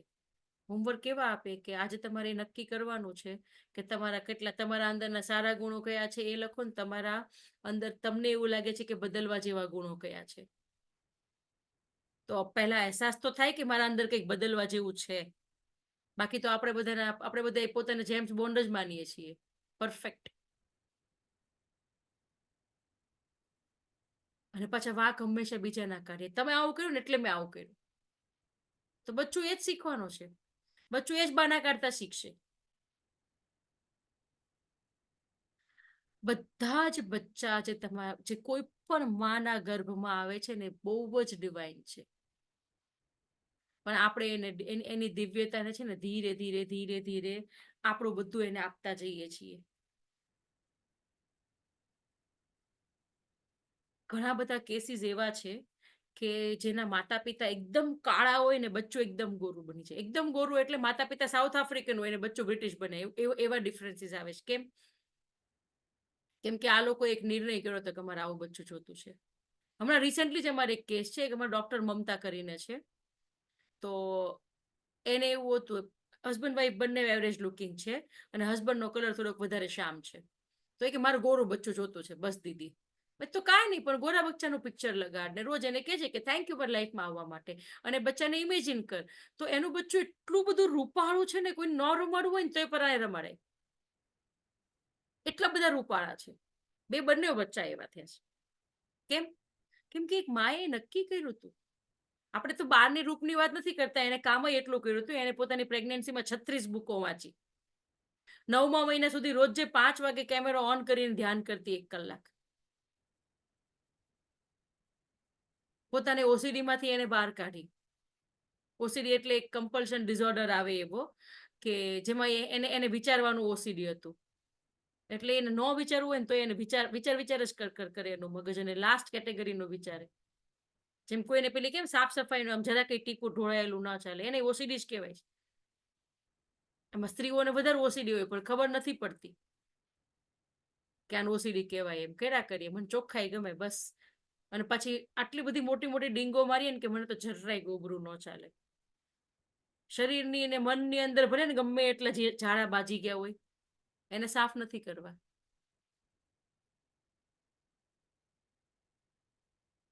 તો પ્રી પ્રેગ્નન્સી અને પ્રેગ્નન્સીમાં પોતાના ઉપર કામ કરશો તો એક દિવ્ય બાળકને લાવી શકશો. પછી બાળક આવી ગયા પછી પૂરું નથી. વુમ્બમાં આવ્યા પછી પ્રી પ્રેગ્નન્સીમાં જો પોતાના પર કામ કરશો તો તમે પોતાના લેસન્સ પૂરા કરશો ને બાળકના લેસન પૂરા કરશો. 22 ગુણો છે. આપણે 22 સોલ લેસન ગુજરાતીમાં એક ધ્યાન હોય તો ભીનીબેન એકાદ વર્ષ પહેલા આપણે કર્યું હતું. એ 22 લેસન છે જે પ્રત્યેક આત્માએ શીખવાના છે. એમાં સેલ્ફ લવ, પ્રેમ, કરુણા, ધીરજ, બહુ બધા ગુણો છે. જે ઈશ્વરના ગુણ છે ને, આપણે કઈ ભગવાન કેવા છે, તો એ બધા ગુણો આપણે શીખીને ભગવાન બની જવાનું. બસ આપણે એટલું જ કામ છે. આપણા અંદર પડેલા જ છે પણ આપણે જગાડતા નથી, એટલે આપણે પોતાના માણસ માનીએ છીએ. અને સામે કોઈક ફોટો છે જેને અગરબત્તી કરવાની, એ ભગવાન છે. તો પ્રત્યેક આત્માને એ શીખવાના જ હોય. જો એક માં પ્રી પ્રેગ્નન્સીમાં અને પ્રેગ્નન્સીમાં એ શીખી લે તો એ બાળકને એટલું ઓછું થઈ જશે. બધાને એમ થાય ને મારા બાળક માટે કરોડોની પ્રોપર્ટી છોડી જાઓ, એનું ફ્યુચર સિક્યોર કરીને જાઓ, પણ જીવન જ જીવતા ન શીખવાડ્યું તો. અંબાણીને 2 છોકરા હતા. ધીરુભાઈ અંબાણીને કેટલા છે? હજી 2 છોકરા છે. 2 છોકરાને સરખી પ્રોપર્ટી આપી તો એકે શું કર્યું? ન ખબર હોય ને તો ઘરવાળાને પૂછી લેજો રાત્રે. એક છોકરાએ પ્રોપર્ટીને બહુ વધારી, એક છોકરાએ પ્રોપર્ટીને માઇનસમાં કરીને દેવામાં આવી ગયો. થયું શું? તમારી પ્રોપર્ટી બચ્ચાઓને કામ નથી આવવાની, તમે એને જે જીવન જીવતા શીખવાડશો ને એ કામ આવવાની છે. અમે કોઈ પણ આ સ્પિરિચ્યુઅલ જગ્યાએ જવાનું હોય, જેમ કે હમણાં સોહમ હતું, હવે આ ઋષિકેશ આવશે, એના પહેલા ઉજ્જૈન હતું, તો બધા મને એમ કે તમે કેટલી રજા પડાવો સ્કૂલમાં. મેં કીધું ભણી તો એ ગમે એમ કરીને લેશે, પણ જીવન જીવતા એને બીજે કશેથી નથી આવડવાનું. મેં તો એક્ઝામ ડિલે કરાવી નાખી. એના સરને કીધું કે એક્ઝામ જો તમે પછીથી લેશો તો સારું છે, નહીં તો મેં નક્કી કર્યું હતું હું એક્ઝામ જ નહીં અપાવું. હું ફરક પડે છે, 4થા ધોરણમાં જ છે હજુ તો, અને 10થમાં હોય તોય કઈ ફરક નથી પડતો. તમે તમારા બાળકને શું શીખવાડો છો ને એ સૌથી ઇમ્પોર્ટન્ટ છે. એને જીવતા શીખવાડો, અને એના માટે પહેલા તમારે જીવતા શીખવું પડશે. આપણને ટેવ પડી છે ને, કોઈ મોટા બોલાવે એટલે હા જય શ્રી કૃષ્ણ, કેમ છો, સારું છે, ટેવ પડી ગઈ છે. એટલે બાળકને એવું શીખવાડીએ. પેલું નાના બચ્ચાને સામે વાળું બોલાવતું હોય ને તો એમ કે જો આંટીને તે જવાબ ન આપ્યો, અંકલ તને કેટલું બોલાવતા હતા, કોઈ બોલાવે તો જવાબ આપવાનો, મોટાની સામે આવું નહીં કરવાનું. તમે તો દબાઈને રહો, બચ્ચાને એવું શીખવાડવાનું છે. તો આ જે તમે દબાઈને રહેતા રહેતા બાળપણથી શીખ્યા છો ને, એ તમારે બદલવાનું છે, કે જેથી આપણા બચ્ચાઓની અંદર એ ન આવે. જેવો આપણો દ્રષ્ટિકોણ હશે ને એવું એ બચ્ચું લઈને આવશે. એમાં કાંઈ કરવું જ નહીં પડે, એ બાય ડિફોલ્ટ છે. તમારા મમ્મી અને આફ્ટર 50 ક્રોસ કરશો એટલે તમારા મમ્મીના મને તમારા તમને કાંઈ ફરક નહીં લાગે, જો તમે પોતાના પર કામ નહીં કરો ને તો. પછી પાછા બધા એમ કે તમે મમ્મી જેવી જ છો. એ આપણને સારા વેમાં ન કહેતા હોય, પણ આપણે તેને સારા વેમાં લઈ લઈએ, કેમ કે આપણે તેની ટેવ છે સારું સાંભળવાની. પ્રત્યેક આત્મા ઇન્ડિવિજ્યુઅલ છે, આપણે કોઈના જેવું બનવાનું થતું નથી ને આપણા બચ્ચાને આપણા જેવા બનાવવાના થતા નથી. અને જો બનાવવાના થતા હોય તો બચ્ચાને પૂછવાનું કે બેટા તારો આદર્શ કોણ છે, તારે કોના જેવું જિંદગીમાં બનવું છે. અને જો બચ્ચો એમ કહે ને કે મારા મમ્મી ને મારા પપ્પા જેવું, તો સમજી લેજો કે તમે જંગ જીતી ગયા. અને આપણે જ બચ્ચાને શું શીખવાડીએ, સ્વામી વિવેકાનંદ જેવું બનવાનું ને ગાંધીજી જેવું બનવાનું ને. બચ્ચા એને નથી જોઈને શીખતા, બચ્ચા તમને જોઈને શીખે છે. ગાંધીજી એને ઘરમાં રહેવા નથી આવવાના, વૈયા ગયા ઉપર. હવે સાચું બોલતા પહેલા આપણે શીખવું પડશે. આપણી બધા આ સ્ત્રીઓની ટેવ છે, મારી હતી, મને ખબર છે, મારી સૂક્ષ્મ લેવલે ટેવ ઉપર કામ કરવામાં બહુ વાર લાગી ગઈ છે. આટલીક વાત હોય ને, આટલીક બહુ સાચા છીએ આપણે, બહુ જ સાચા, તો એ વાતને આટલીક તો કરી જ દેશું. ટેવ છે. અને આટલીક હોય અને ટેવ મોટી હોય તો આટલી કરી દેશું. ભાઈ મને આ મારી ટેવ કાઢવામાં છે ને 3 વર્ષ લાગી ગયા છે. એટલે હું ફોન જ ન કરતી કોઈને. ભૂલમાં ફોન કરીને બોલાઈ ગયું તો 1 વર્ષ મેં ફોન કર્યા જ નહીં કોઈને. પછી એ ટેવ ગઈ, તરત જ બોલાઈ જતું. અને આટલું જ બન્યું હોય ને તો આટલું તો વધારી જ દઈએ, ગમે એટલા અધ્યાત્મમાં હોય ને આટલું તો વધારી જ દઈએ. ટેવ છે બાળપણથી. અને એ ટેવ પછી મારા મમ્મીએ મને આપેલી હતી. હવે મેં મારા બચ્ચાને આપી છે, હવે જોઈએ હું મારા પર કામ કરું ને એના પર થઈ જશે. પાછું એ એના બચ્ચાને આપશે, એ એના બચ્ચાને આપશે, જનરેશન વાઇઝ ચાલતું જ રહેશે. તો એક માને પ્રી પ્રેગ્નન્સીમાં અને પ્રેગ્નન્સીમાં પોતાના પર કામ કરવું બહુ જરૂરી છે. નહીં તો છે ને ઘેટા બકરા તો બધાને ત્યાં હોય જ છે. આપણે બધાને ખબર છે કે આપણા જીવનનો ઉદ્દેશ શું છે, શું કામ જીવીએ છીએ? ખબર છે? જન્મ લઈએ, મોટા થઈએ, લગ્ન કરીએ, બચ્ચાને જન્મ આપીએ, એને મોટા કરીએ, એના લગ્ન કરીએ, એના છોકરાને મોટા કરીએ, મરી જઈએ. જીવન આ નથી. તમે જો તમારા જીવનમાં કંઈક અલગ કરશો, ભલે એટલે હું એમ નથી કહેતી કે સમાજ સેવા કરો ને આ કરો ને તે કરો, પણ તમે જીવન તો એક સારું જીવો, તો તમારા બચ્ચા સારું જીવન જીવશે. એક માં જો પ્રી પ્રેગ્નન્સીમાં ને પ્રેગ્નન્સીમાં બધું કરી જાણે ને, તો એના ઘરમાં છે ને એક દિવ્ય આત્મા જ આવવાની છે. જે ઓલી 1,44,00,000 વેટ કરે છે ને, એમાંના થોડાક ને તો લાવીએ યાર. તો પોતાને એના માટે તૈયાર કરો. બચ્ચાને રેસમાં નહીં લગાડવાના. આપણે તો લાગ્યા જ તે દેરાણીની રેસમાં, જેઠાણીની રેસમાં, સાસુની રેસમાં. આપણે પેલા બચ્ચા નાના હોય ને ત્યારે શીખવાડીએ કે શેરિંગ ઇઝ કેરિંગ. અને જો મોંઘું રમકડું લઈને ગયો ને, કેમાં લઈને જા છો ને, તોડી નાખશે બધા. શું શીખવાડીએ છીએ બચ્ચાઓ? This is not life. અને પછી એમ કહીએ કે મારું બચ્ચું કોઈને કઈ આપે નહીં, હું બહુ કહું. તમે જઈને બિચારાને કન્ફ્યુઝ કરી દીધું, આપવાનું કે નહીં આપવાનું. અને આપણે પોતે એવું કરીએ જ છીએ ને. બચ્ચું શીખ્યું ક્યાંથી? આપણે કેવું કે આપણી બેને છે ને આપણું ઘરેણું માંગ્યું હોય કે આપણી મોંઘા મોંઘી સાડી માંગી હોય ને તો આપી દઈએ. નણંદ થોડાક ફુઅડ છે, થોડુંક ધ્યાન રાખે એવું નથી, નણંદે માંગ્યું ને તો ન આપીએ.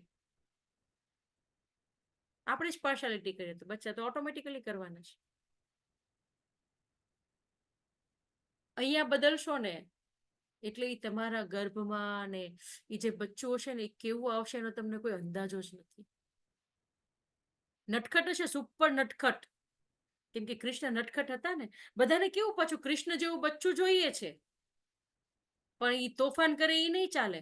કૃષ્ણએ કઈ ઓછા તોફાન કર્યા છે? બોલે ગોપીઓનો કપડા ચોરી લેતા અને બધાની મટકી ફોડી નાખતા અને ગાયોને ભગાડ દેતા, અને શું નથી કર્યું એમણે? અને હંમેશા સત્યનો સાથ દેતા. હવે આપણું બચ્ચું બિચારું ઘરે સ્કૂલેથી કંઈક એવું કરીને આવ્યું હોય અને ઘરે આવીને કે પિક્ચર બંધ કર્યો, એક પીરિયડ નહોતું કર્યું, અને ઘરે આવીને કે મમ્મી તમને ખબર આજ મેં એક પીરિયડ નહોતો કર્યો, એક ક્લાપડ ચડાવી દઈએ. કેમ? ને ભણવા જાય છે કે રખડવા જાય છે? હવે પેલું બચ્ચું જિંદગીમાં સાચું નહીં બોલે પછી તમારી સામે કોઈ દિવસ. પેલા પોતાને બદલો. અમારે તો સિસ્ટમ છે, મારા બચ્ચાને જે દિવસે પનિશમેન્ટ મળે ને એટલે અમારે પાર્ટી હોય. એના બધા ફ્રેન્ડને ભેગા કરીને એને પીઝા પાર્ટી કરાવું. હું એને રોજે એક વસ્તુ કહીને મોકલું, બેટા આજે સ્કૂલમાં બહુ ધમાલ કરજે. ભાઈ કેમ કેમ બધા જે ગાડરીયો પ્રવાહ ચાલે છે તમારે, આપણે એવું જ આપણા બચ્ચાને જીવન આપવું છે. એને લાયક બનાવો, એને લાચાર ન બનાવો. અને ઈ શરૂઆત પ્રી પ્રેગ્નન્સી થી જ થઈ જશે. રાઈટ? ક્લિયર છે? તો હવે આપણે ક્વેશ્ચન આન્સર પર આવશું કે શેરિંગ પર આવશું.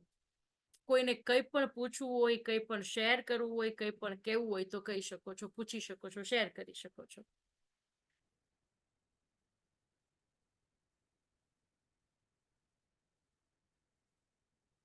કોઈને કોઈ સવાલ નથી? સવાલ પૂછતા શીખો.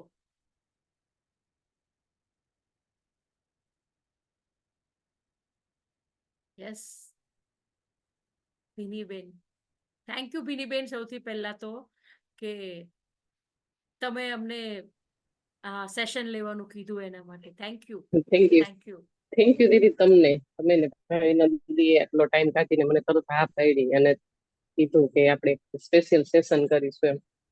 તો થેન્ક યુ. આજના સેશન થી આઈ હોપ કે બધાને ફાયદો થયો હશે. અને અહીંયા બેઠેલા બધા જે આપણે ફ્લાયર મોકલું હતું એના ટાઈમે બધા હાજર થયા છો. બધા ફ્યુચરના યશોદા, દેવકી અને કૌશલ્યાને બધાને કોંગ્રેચ્યુલેશન. બધા અહીંયા હાજર છો એને.